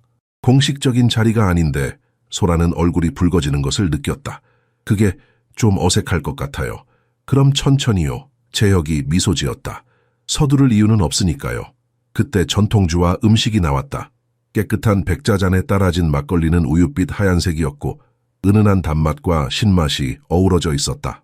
테이블 위에는 제철 해산물과 나물, 전, 생선구이가 정갈하게 차려졌다. 여은이도 이런 분위기를 좋아했어요. 재혁이 문득 말했다. 화려한 곳보다는 이렇게 한국적인 공간을 더 좋아했죠. 소라는 그가 자연스럽게 여은의 이름을 언급한 것에 주목했다. 이전에는 아내 이야기를 꺼낼 때마다 목소리가 떨리고 눈빛이 흐려졌지만 지금은 달랐다.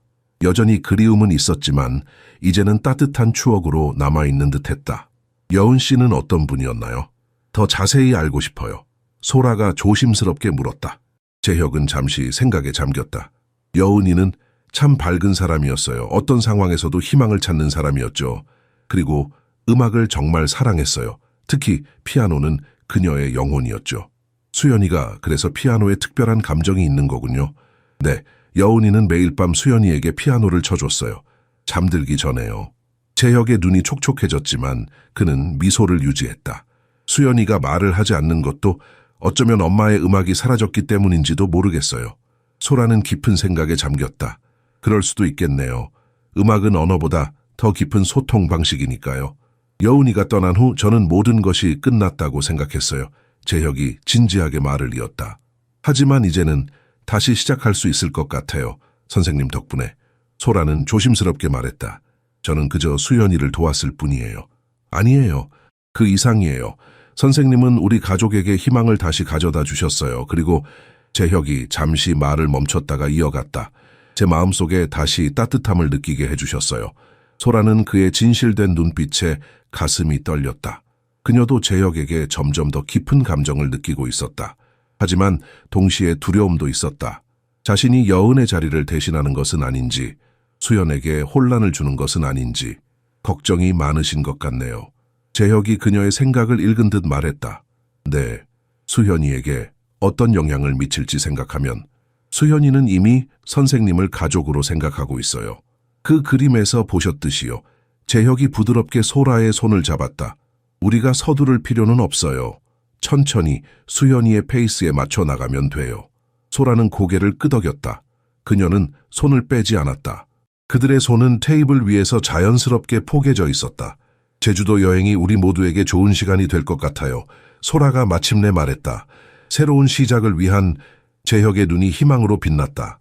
그럼 우리 앞으로 어떻게 될지 함께 알아가 보는 건 어떨까요? 소라는 미소 지었다. 네, 함께 알아가요. 눈 내리는 광화문 거리를 함께 걸으며 그들은 미래에 대한 조심스러운 기대를 나누었다. 흰 눈이 조금씩 그들의 어깨와 머리카락 위에 쌓였지만 두 사람의 마음은 그 어느 때보다 따뜻했다. 크리스마스 이브가 되자 서울은 완전한 겨울 왕국으로 변했다. 연일 내린 눈이 도심을 하얗게 뒤덮었고 거리마다 반짝이는 조명과 크리스마스 캐럴이 가득했다. 최재혁의 저택도 아침부터 분주했다. 제주도 여행을 위한 짐을 꾸리는 소리와 수현의 발걸음 소리가 집안에 생기를 불어넣었다. 수현아, 두꺼운 외투 잊지 말고 챙겨야 해. 제주도도 요즘 꽤 춥대. 재혁이 아들의 방에서 짐을 돕고 있었다. 수현은 고개를 끄덕이며 자신의 작은 캐리어에 옷을 정리했다. 아이의 표정에는 기대감이 가득했다. 창밖으로 눈 내리는 풍경을 보며 수현은 문득 지난 겨울을 떠올렸다. 엄마가 없는 첫 크리스마스였던 작년. 아빠와 둘이서 아무 장식 없는 집에서 보냈던 쓸쓸한 시간. 하지만 올해는 달랐다. 트리도 있고 소라 선생님도 함께였다. 현관 초인종 소리가 울렸다. 수현은 눈을 반짝이며 재빨리 계단을 뛰어내려갔다. 문이 열리자 소라가 서 있었다. 그녀는 붉은색 코트를 입고 있었고 하얀 목도리가 그녀의 얼굴을 더욱 환하게 만들었다. 손에는 작은 선물 상자들을 들고 있었다. 안녕 수연아. 소라가 환하게 웃으며 인사했다. 수연은 반가워하며 그녀의 코트에 묻은 눈을 가리켰다. 소라는 웃으며 옷을 털었다. 눈이 정말 많이 오네. 제주도는 과연 어떨지. 재혁이 계단을 내려왔다. 그는 소라를 보자 부드러운 미소를 지었다. 며칠 전 저녁 식사 이후 두 사람 사이에는 미묘한 변화가 있었다. 더 편안해졌지만 동시에 더 설렜다. 잘 오셨어요. 출발 준비는 다 되셨나요? 소라는 고개를 끄덕였다. 네, 다 됐어요. 그리고 이건 크리스마스 선물이에요. 비행기에서 열어보면 좋겠네요. 선물은 제주도에 도착해서 크리스마스 아침에 함께 열어보는 게 어때요? 재혁이 제안했다. 소라는 미소 지으며 동의했다. 좋은 생각이에요. 정통 크리스마스 방식이네요. 그들은 저택을 나와 공항으로 향했다. 재혁의 검은색 세단이 눈 덮인 도로를 조심스럽게 달렸다. 차 안에서 수연은 창밖을 내내 호기심 어린 눈으로 바라보았다. 오랜만의 여행이었고 더구나 세 사람이 함께하는 첫 여행이었다.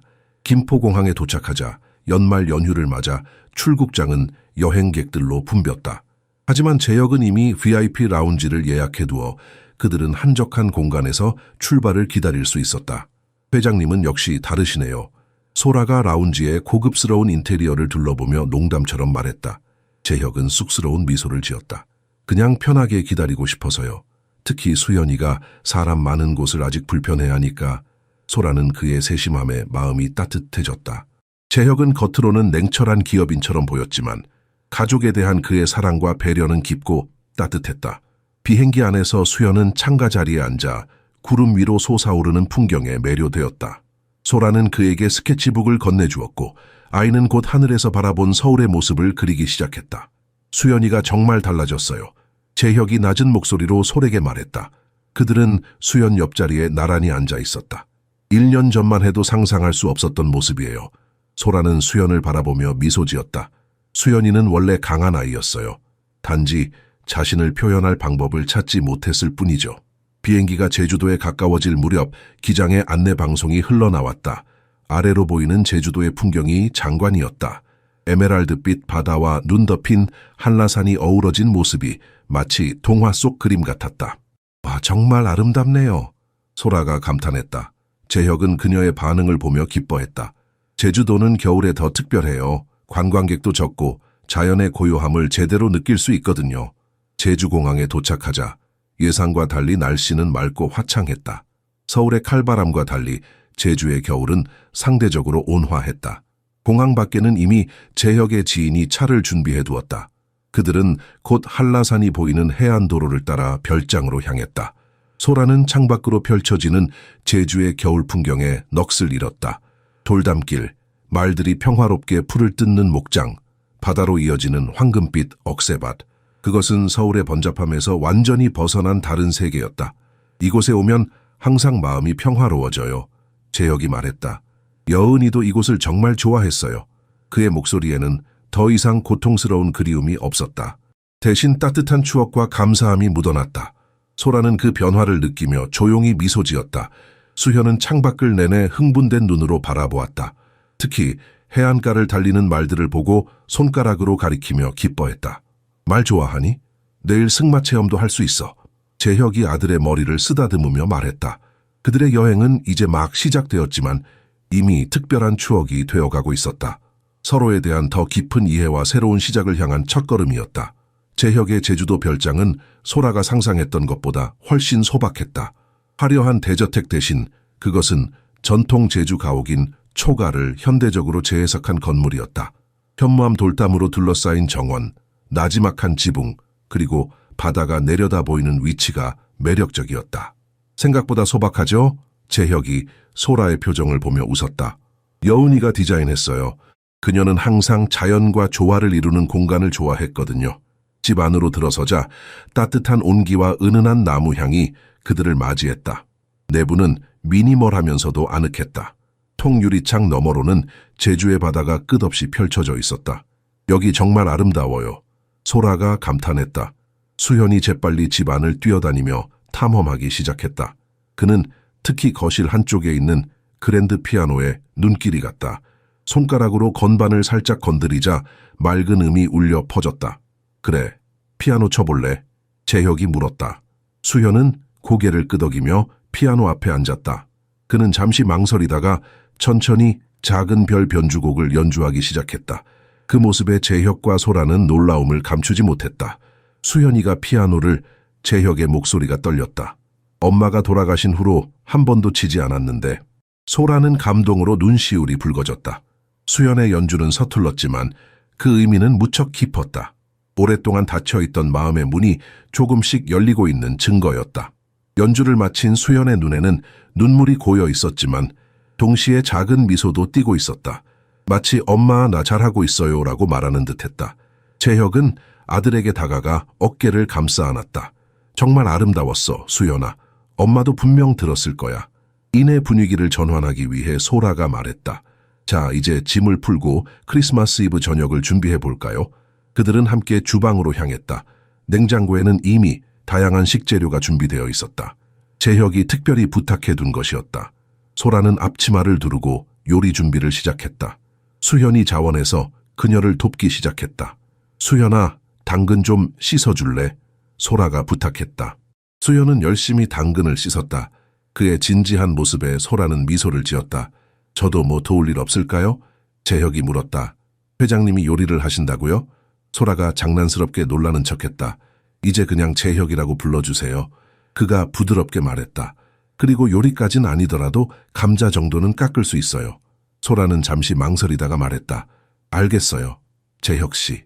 그렇게 부르는 것이 어색했지만 동시에 자연스럽게 느껴졌다. 재혁의 눈이 기쁨으로 반짝였다. 세 사람은 함께 크리스마스 이브 저녁 식사를 준비했다. 해산물 파스타, 샐러드, 그리고 제주 특산물인 흑돼지 구이까지. 주방은 웃음소리와 맛있는 향기로 가득 찼다. 창밖으로는 점점 어둑해지는 제주의 겨울 바다가 보였다. 하늘에는 별이 하나둘 떠오르기 시작했다. 재혁은 잠시 작업을 멈추고 그 풍경을 바라보았다. 그의 마음은 평화로움으로 가득했다. 무슨 생각을 그렇게 하세요? 소라가 다가와 물었다. 그냥 오랜만에 진짜 크리스마스를 보내는 것 같아서요. 재혁이 대답했다. 수연이와 함께, 그리고 당신과 함께. 소라는 부드럽게 미소 지었다. 저도 오랜만에 가족과 함께하는 크리스마스예요. 보통은 동생이랑 둘이서만 보냈거든요. 외롭지 않으셨어요? 때로는요. 하지만 이제는. 소라는 말을 끝맺지 않았지만 그녀의 눈빛이 모든 것을 말해주고 있었다. 저녁 식사 후 그들은 따뜻한 홍차를 마시며 크리스마스 트리 앞에 모였다. 별장에도 작은 트리가 장식되어 있었다. 재혁은 벽난로에 불을 지폈다. 나무가 타닥타닥 소리를 내며 타오르자 방 안은 더욱 아늑해졌다. 제가 기타를 좀 칠 줄 아는데 캐럴 한 곡 연주해도 될까요? 소라가 제안했다. 재혁은 반가운 표정으로 고개를 끄덕였다. 그는 벽장에서 오래된 기타를 꺼내 솔에게 건넸다. 여운이 것이었어요. 가끔 치곤 했죠. 소라는 조심스럽게 기타를 받아들었다. 그녀는 잠시 튜닝을 한 후 부드럽게 고요한 밤, 거룩한 밤을 연주하기 시작했다. 그녀의 목소리는 맑고 따뜻했다. 수연은 눈을 반짝이며 그녀의 연주에 귀를 기울였다. 노래가 끝나자 수연이 박수를 쳤다. 재혁도 감동한 표정으로 박수를 보탰다. 정말 아름다웠어요. 재혁이 진심으로 말했다. 창밖으로 눈이 내리기 시작했다. 제주도에서는 드문 풍경이었다. 수연은 흥분해서 창가로 달려갔다. 그들은 함께 창가에 서서 눈 내리는 바다를 바라보았다. 재혁은 조심스럽게 소라의 손을 잡았다. 그녀는 놀라지 않고 그대로 받아들였다. 그 순간 그들은 진정한 가족이 되어가고 있었다. 크리스마스 아침 수연이 가장 먼저 일어났다. 아이는 설레는 마음으로 창밖을 내다보았다. 밤새 내린 눈이 정원을 하얗게 덮고 있었고 아침 햇살에 반짝이는 눈부신 풍경이 펼쳐져 있었다. 수연은 서둘러 소라의 방으로 달려갔다. 문을 조심스럽게 두드리자 잠시 후 소라가 나왔다. 메리 크리스마스, 수연아. 소라가 아이의 머리를 쓰다듬으며 말했다. 수연은 기쁜 표정으로 그녀의 손을 잡고 1층으로 내려가자고 재촉했다. 소라는 미소 지으며 따라갔다. 재혁도 이미 일어나 있었다. 그는 부엌에서 커피를 준비하고 있었다. 메리 크리스마스. 재혁이 따뜻하게 인사했다. 메리 크리스마스. 소라도 대답했다. 수연은 트리 밑에 놓인 선물들을 가리켰다. 어젯밤 세 사람이 각자의 선물을 트리 아래 놓아두었던 것이다. 재혁은 미소 지으며 고개를 끄덕였다. 그래, 이제 선물을 열어볼 시간이구나. 그들은 거실 소파에 모여 앉았다. 수현이 가장 먼저 자신의 선물을 열었다. 솔에게서 받은 것은 특별 제작된 스케치북과 고급 색연필 세트였다. 아이의 눈이 기쁨으로 빛났다. 수현이가 그림 그리는 걸 정말 좋아하니까 전문가용으로 준비했어. 소라가 설명했다. 재혁에게서 받은 선물은 더 놀라웠다. 작은 천체 망원경이었다. 수연은 믿을 수 없다는 듯이 망원경을 살펴보았다.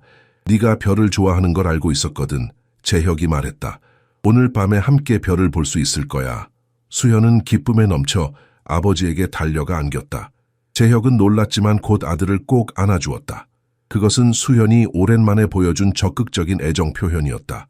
다음은 소라의 차례였다. 그녀는 수현에게서 받은 선물을 열었다. 그것은 수현이 직접 그린 그림이었다. 소라, 재혁, 수현이 함께 바다를 바라보고 있는 모습이었는데 놀랍도록 세밀하게 표현되어 있었다. 액자에 넣어져 있었다. 수현아, 이거 정말 아름다워. 소라의 눈에 감동의 눈물이 고였다. 정말 고마워. 재혁에게서 받은 선물은 작은 보석 상자였다. 소라가 조심스럽게 열자 안에는 진주 귀걸이가 들어있었다. 제주도의 해녀들이 직접 채취한 진주로 만든 것이라고 카드에 적혀 있었다. 너무 아름다워요. 소라가 귀걸이를 들어올리며 말했다. 하지만 이렇게 비싼 선물을 마음에 드셨으면 좋겠어요. 재혁이 부드럽게 말했다. 제주의 바다처럼 맑고 아름다운 분께 어울릴 것 같아서.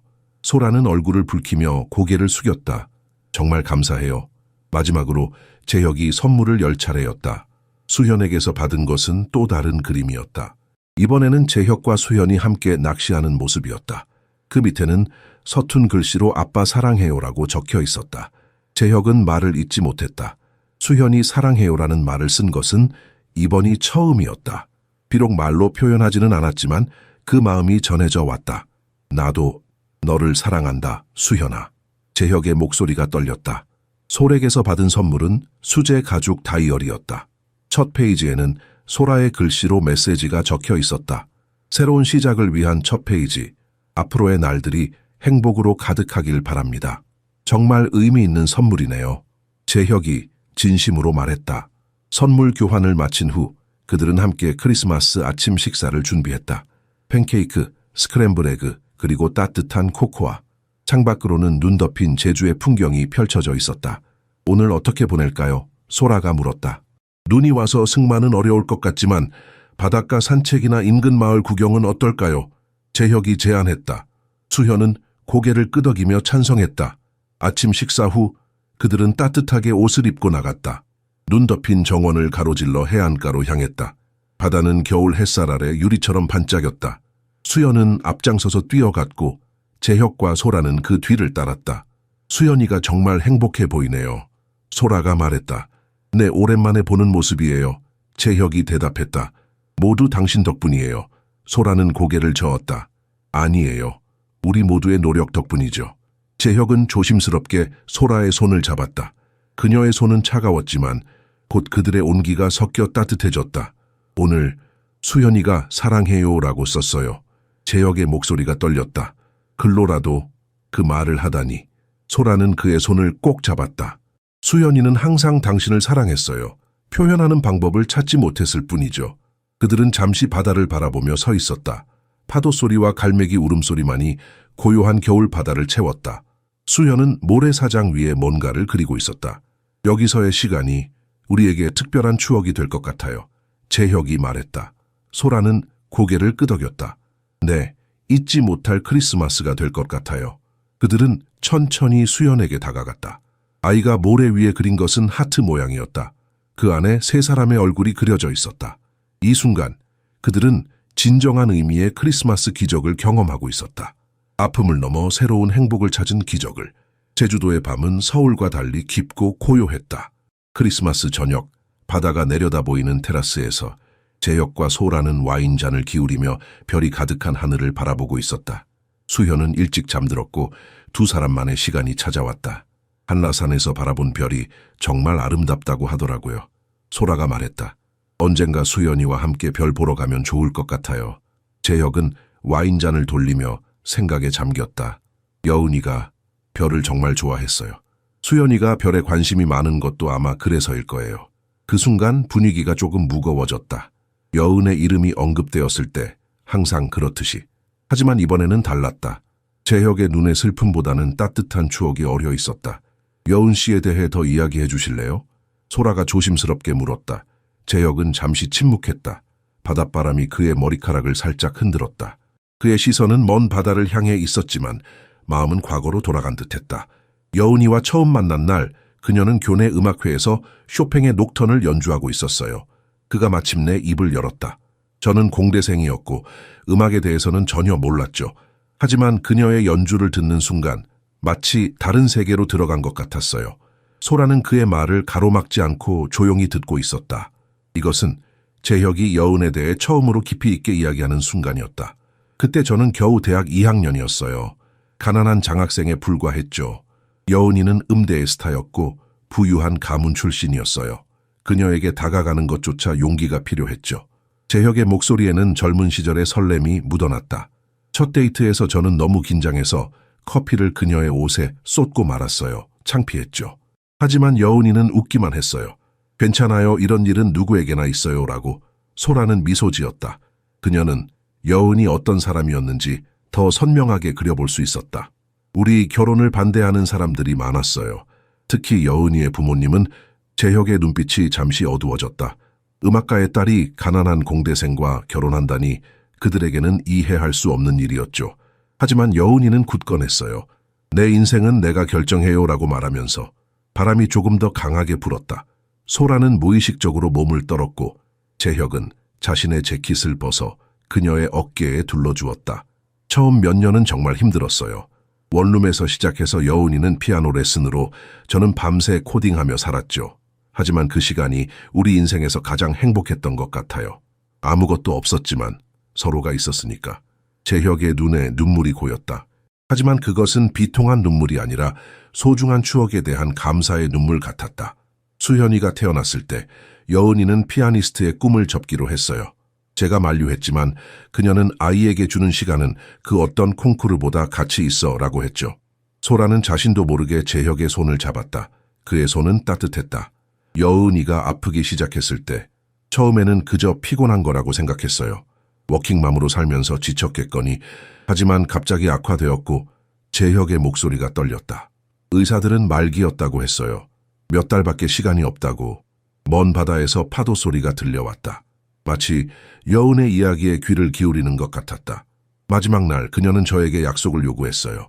수연이를 위해 행복하게 살아달라고. 하지만 그 약속을 지키지 못했어요. 그녀가 떠난 후 저는 완전히 무너졌으니까요. 소라는 재혁의 손을 더 단단히 잡았다. 이제는 그 약속을 지키고 계시잖아요. 재혁은 천천히 고개를 돌려 소라를 바라보았다. 그의 눈에는 이전에 볼 수 없었던 평화로움이 깃들어 있었다. 네, 당신 덕분에. 그가 부드럽게 말했다. 여운이가 당신을 알았다면 정말 좋아했을 거예요. 당신처럼 따뜻하고 진실된 사람을. 소라의 눈시울이 뜨거워졌다. 이것은 단순한 칭찬 이상이었다. 재혁이 그녀에게 자리를 내어주고 있다는 의미였다. 여운에 대한 죄책감 없이 새로운 사랑을 받아들일 준비가 되었다는 신호였다. 전 여운 씨를 대신하려는 게 아니에요. 소라가 진심을 담아 말했다. 그녀는 항상 수연이의 어머니이고 당신의 첫사랑이잖아요. 그건 변하지 않아요. 재혁은 고개를 끄덕였다. 알아요. 그리고 그것이 제가 당신을 소중하게 생각할 수 있는 이유예요. 당신은 과거를 지우려 하지 않고 그대로 받아들여 주니까요. 밤하늘의 별들이 그들의 고요한 대화를 내려다보고 있었다. 멀리서 바다의 파도 소리가 들려왔다. 그 순간 무언가가 그들 사이에서 확실하게 변화했다. 과거의 그림자가 마침내 물러나고 새로운 빛이 그 자리를 채우기 시작한 것이다. 테라스에서의 대화가 깊어지면서 밤바람은 더 차가워졌다. 재혁은 솔에게 안으로 들어가자고 제안했다. 벽난로가 타오르는 거실에서 그들은 핫초코를 마시며 대화를 이어갔다. 여은 씨에 대한 이야기를 들려주셔서 고마워요. 소라가 말했다. 수연이에게도 그렇게 해주실 수 있을까요? 언젠가는 어머니에 대한 기억을 나눌 필요가 있을 것 같아요. 재혁은 천천히 고개를 끄덕였다. 맞아요. 제가 너무 오랫동안 그 이야기를 피해왔어요. 여은이를 언급하는 것조차 고통스러워서. 수연이는 어머니를 기억할 권리가 있어요. 소라의 목소리는 부드럽지만 단호했다. 그리고 그 기억이 행복한 것이었으면 좋겠어요. 슬픔만이 아닌. 재혁은 소라의 눈을 바라보았다. 당신은 정말 놀라운 사람이에요. 항상 저보다 한 걸음 앞서 생각하시네요. 침묵이 잠시 흘렀다. 벽난로의 장작이 타닥거리는 소리만 들렸다. 재혁 씨에 대해 궁금한 게 있어요. 소라가 조심스럽게 말을 꺼냈다. 뭔데요? 수연이가 말을 하길 기다리는 사람들이 많죠. 의사, 치료사, 가족들. 하지만 재혁 씨는 어떤가요? 재혁 씨가 회복되기를 기다리는 사람은 누구인가요? 그 질문은 예상치 못한 것이었다. 재혁은 잠시 말문이 막혔다. 그동안 모든 관심은 수연에게 집중되어 있었고 자신의 상태에 대해서는 생각해 본 적이 없었다. 글쎄요. 그가 마침내 대답했다. 회사 사람들? 아니면 여은이의 부모님이 저를 지켜보고 계실지도 모르겠네요. 그분들과 연락하세요? 소라가 물었다. 재혁의 표정이 어두워졌다. 아니요. 여은이가 떠난 후 관계가 틀어졌어요. 그들은 제가 여은이를 제대로 돌보지 않았다고 생각하는 것 같아요. 그리고 그는 잠시 말을 멈췄다가 이어갔다. 그들 말이 맞아요. 일에 빠져 여은이의 초기 증상을 놓쳤으니까요. 소라는 재혁의 손을 잡았다. 그건 당신 잘못이 아니에요. 누구도 미래를 예측할 수 없어요. 하지만 더 빨리 알아차렸다면. 재혁의 목소리가 떨렸다. 그래도 결과는 같았을 거예요. 소라가 단호하게 말했다. 의사들도 말기였다고 하지 않았나요? 자책해도 아무것도 바뀌지 않아요. 재혁은 깊은 한숨을 내쉬었다. 오랫동안 그를 짓눌러온 죄책감이 마침내 표면으로 드러났다. 제 인생에서 처음으로 제어할 수 없는 상황을 만났어요. 그가 고백했다. 저는 항상 문제가 생기면 해결책을 찾았죠. 돈이든 AI 알고리즘이든 사업 전략이든. 하지만 여은이의 병은 제가 아무것도 할 수 없었어요. 소라는 그의 말을 귀 기울여 들었다. 재혁의 내면 깊숙이 자리한 무력감과 좌절이 이제야 모습을 드러내고 있었다. 그래서 일에 더 몰두했던 거예요. 재혁이 계속했다. 적어도 그곳에서는 무언가를 통제할 수 있으니까요. 하지만 그 사이 수연이는 저도 모르게 아이를 방치했어요. 지금은 다르잖아요. 소라가 부드럽게 말했다. 수연이와 함께하려고 노력하고 있어요. 그리고 수연이도 그걸 느끼고 있어요. 오늘 아침 선물에서 봤잖아요. 재혁의 눈에 눈물이 맺혔다. 네. 하지만 이제 와서 사랑해라는 말을 듣게 될 줄은 몰랐어요. 제가 받을 자격이 있는지 모르겠어요. 사랑은 자격의 문제가 아니에요. 소라의 목소리가 따뜻했다. 그냥 주고받는 거죠. 조건 없이. 재혁은 잠시 침묵했다. 그의 마음은 복잡한 감정들로 가득했다. 기쁨과 슬픔, 희망과 두려움이 뒤섞여 있었다. 당신은 어떻게 그렇게 지혜로울 수 있나요? 그가 마침내 물었다. 소라는 쓸쓸한 미소를 지었다. 저도 어려운 시간을 겪었으니까요. 부모님을 일찍 여의고 동생을 키우면서 삶이 가르쳐 준 거죠. 동생에 대해 더 이야기해 주실래요? 재혁이 물었다. 쟤는 저보다 8살 어려요. 부모님이 교통사고로 돌아가셨을 때 쟤는 겨우 10살이었어요. 그때부터 제가 보호자가 됐죠. 재혁은 소라를 새로운 시선으로 바라보았다. 그녀도 자신처럼 상실과 책임, 그리고 그 무게를 알고 있었다. 그렇게 어린 나이, 정말 힘들었겠네요. 소라는 고개를 저었다. 때로는요. 하지만 제가 있어서 오히려 제가 더 강해질 수 있었어요. 누군가를 위해 살아야 했으니까요. 수연이가 저에게 그런 존재예요. 재혁이 말했다. 하지만 솔직히 때로는 충분히 잘하고 있는지 모르겠어요. 소라는 진지하게 재혁을 바라보았다. 완벽한 부모는 없어요. 그저 최선을 다하는 것뿐이죠. 그리고 재혁 씨는 정말 잘하고 계세요. 그 말에 재혁의 마음 한구석이 따뜻해졌다. 오랫동안 자신을 짓눌러 온 무게가 조금씩 가벼워지는 듯했다. 고마워요. 그가 진심을 담아 말했다. 당신이 우리 곁에 있어서 정말 다행이에요. 소라는 미소 지었다. 두 사람 사이에 흐르는 이 순간의 친밀감은 단순한 위로를 넘어 서로의 상처와 강인함을 인정하는 깊은 유대감을 형성하고 있었다. 밖에서는 눈이 더 강하게 내리기 시작했다. 그러나 벽난로 앞에 앉은 두 사람의 마음은 그 어느 때보다 따뜻했다. 제주도에서의 나흘째 아침, 날씨는 놀랍도록 맑았다. 폭설 후 찾아온 청명한 하늘은 마치 새 출발을 알리는 듯했다. 소라는 일찍 일어나 테라스에서 해돋이를 바라보았다. 태양이 수평선 위로 천천히 떠오르며 바다를 붉게 물들이는 광경은 숨이 멎을 듯 아름다웠다. 일찍 일어나셨네요. 재혁의 목소리에 소라는 돌아보았다. 그는 두 손에 커피잔을 들고 있었다. 해돋이가 너무 아름다워서 놓칠 수 없었어요. 소라가 답했다. 재혁은 미소를 지으며 그녀에게 커피 한 잔을 건넸다. 제주도의 해돋이는 특별하죠. 특히 성산 일출봉에서 보는 건 장관이에요. 오늘 함께 가보는 건 어떨까요? 좋아요. 수연이도 좋아할 것 같아요. 수연이는 아직 자고 있어요. 어제 밤늦게까지 망원경으로 별을 봐서 피곤할 거예요. 그들은 나란히 서서 조용히 해돋이를 감상했다. 따스한 햇살이 점점 더 강해지며 그들의 얼굴을 비추었다. 재혁 씨, 소라가 조심스럽게 입을 열었다. 어젯밤 이야기 고마워요. 여운 씨에 대해 그리고 재혁 씨 자신에 대해 솔직하게 말해주셔서 재혁은 깊이 숨을 들이마셨다. 아니에요.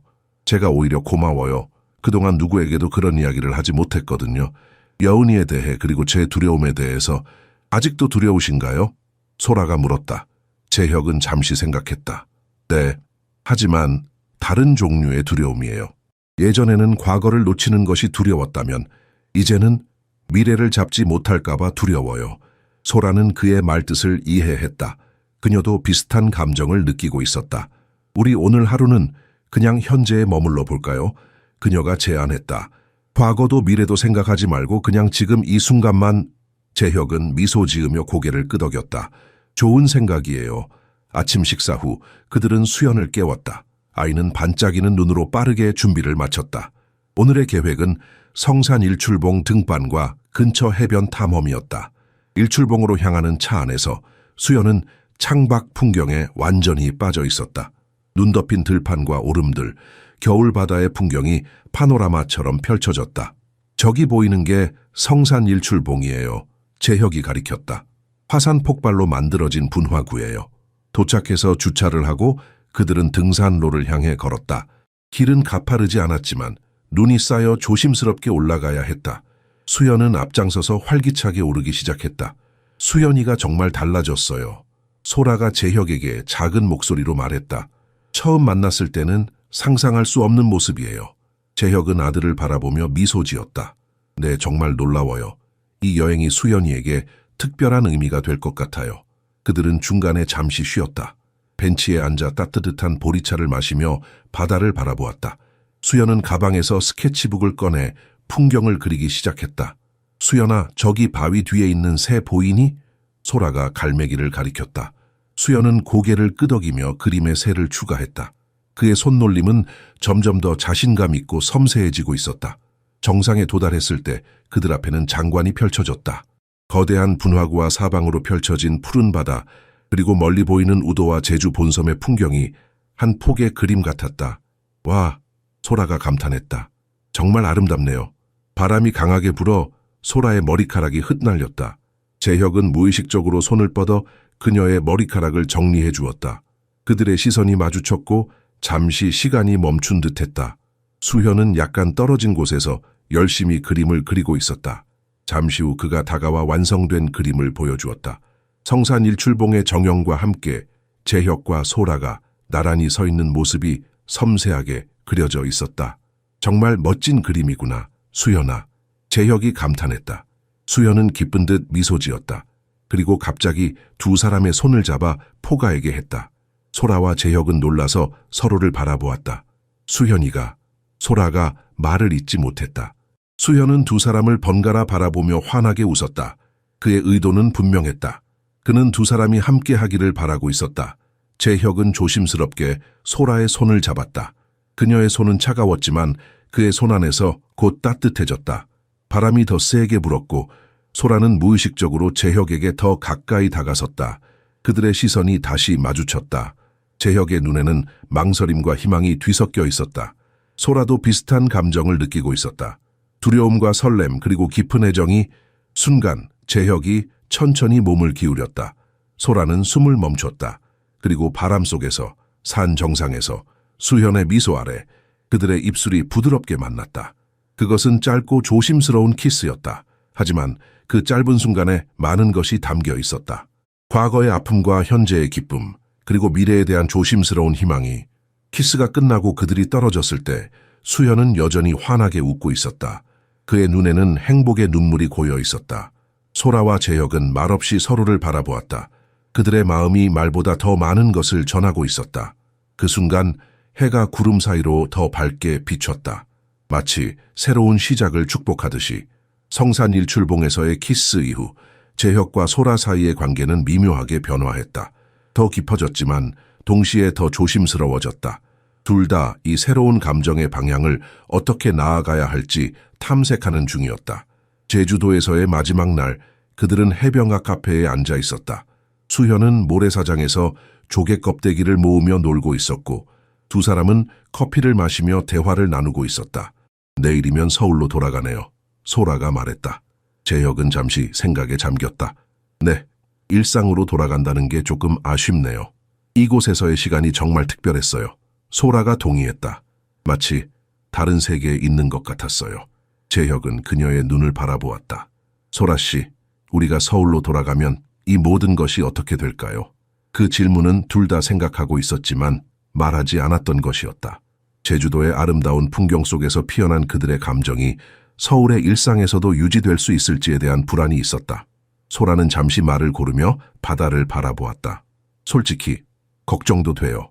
여기서는 모든 것이 완벽했지만 서울에 돌아가면 현실이 기다리고 있잖아요. 어떤 현실이요? 사람들의 시선이요. 회장님과 가정교사의 관계라니. 사람들이 수군거릴 거예요. 소라가 조심스럽게 말했다. 그리고 무엇보다 수연이에게 혼란을 주지 않을까 걱정돼요. 재혁은 깊이 생각하는 표정이었다. 수연이는 이미 당신을 가족으로 받아들였어요. 그림에서도 보았듯이. 하지만 엄마의 자리를 대체하는 건 아니에요. 소라가 단호하게 말했다. 그리고 그런 식으로 보이고 싶지도 않아요. 물론이에요. 재혁이 동의했다. 여은이의 자리는 영원히 수현이의 어머니로 남을 거예요. 하지만 그렇다고 해서 우리가 새로운 가족이 될 수 없다는 건 아니잖아요. 소라의 마음이 복잡했다. 재혁과 수연에 대한 깊은 애정이 있었지만 동시에 두려움도 있었다. 그녀는 지금까지 자신의 길을 혼자 걸어왔다. 갑자기 최재혁이라는 유명 기업인의 인생에 들어간다는 것은 큰 변화였다. 재혁 씨, 솔직히 말할게요. 소라가 진지하게 말했다. 제가 좀 시간이 필요해요. 서울에 돌아가면 며칠 동안 거리를 두고 생각해보고 싶어요. 재혁의 표정이 잠시 어두워졌지만 곧 이해한다는 듯 고개를 끄덕였다. 물론이죠. 소라 씨가 편안하게 느끼는 방식대로 하세요. 오해하지 마세요. 소라가 재빨리 덧붙였다. 제 감정이 변한 건 아니에요. 그냥 모든 것이 너무 빨리 진행되는 것 같아서요. 서울에 돌아가서 일상 속에서도 이 감정이 진짜인지 확인하고 싶어요. 재혁은 부드럽게 미소 지었다. 이해해요. 저도 서두르고 싶지 않아요. 특히 수현이를 위해서라도 우리는 신중해야 하니까요. 수현이와의 수업은 계속할게요. 소라가 말했다. 그건 변함없어요. 단지 우리 둘 사이의 관계에 대해서만 조금 천천히 가고 싶어요. 재혁은 고개를 끄덕였다. 그래요. 천천히 가요. 우리에겐 시간이 있으니까요. 수현이 조개를 한 움큼 들고 그들에게 달려왔다. 그의 얼굴은 기쁨으로 빛나고 있었다. 소라는 웃으며 그를 맞이했다. 와, 정말 예쁜 조개들이구나. 그녀가 감탄했다. 수연은 자랑스럽게 그의 보물을 보여주었다. 그의 순수한 행복을 보며 소라는 자신의 결정이 옳다고 느꼈다. 이 아이의 행복이 가장 중요했고 그것을 위해서라도 신중해야 했다. 저녁, 그들은 마지막 날을 기념하기 위해 함께 요리를 했다. 소라는 제주 흑돼지로 삼겹살을 구웠고 재혁은 전복죽을 끓였다. 수연은 상추와 쌈장을 정성스럽게 테이블에 놓았다. 그것은 마치 진짜 가족의 저녁 식사 같았다. 식사 후 그들은 마지막으로 별을 보기 위해 정원으로 나갔다. 재혁은 수연이 사용할 망원경을 설치했고 아이는 흥분한 표정으로 밤하늘을 관찰했다. 서울에서는 이렇게 별이 잘 보이지 않아요. 소라가 말했다. 그래서 가끔 이곳에 오곤 했어요. 재혁이 대답했다. 도시의 번잡함에서 벗어나기 위해 그들은 나란히 서서 별을 바라보았다. 소라는 불현듯 이 순간을 영원히 기억하고 싶다고 생각했다. 제주의 겨울밤, 별이 빛나는 하늘, 그리고 그녀 곁에 두 사람. 소라 씨, 재혁이 조용히 말했다. 우리가 서울에 돌아가면 당신에게 필요한 시간을 드릴게요. 하지만 한 가지만 약속해 주세요. 무엇인가요? 완전히 사라지지는 말아주세요. 그의 목소리에는 진심이 담겨 있었다. 수현이에게도 저에게도 당신은 이미 중요한 사람이 되었으니까요. 소라는 재혁의 손을 잡았다. 약속할게요. 저도 당신들을 쉽게 포기할 수 없으니까요. 내일이면 그들은 서울로 돌아갈 것이다. 일상으로, 현실로. 하지만 그들은 모두 알고 있었다. 제주도에서의 이 시간이 그들의 인생을 영원히 변화시켰다는 것을. 어떤 결정이 내려지든 그들은 더 이상 전과 같은 사람들이 아니었다. 수현이 갑자기 기뻐하며 뭔가를 가리켰다. 유성이었다. 밤하늘을 가로지르는 찬란한 빗줄기. 소원을 빌어야지. 소라가 미소 지으며 말했다. 세 사람은 각자의 마음속에 소원을 담았다. 그리고 그 소원들이 어쩌면 같은 것일지도 모른다는 생각을 하며 밤하늘 아래 조금 더 오래 함께 머물렀다.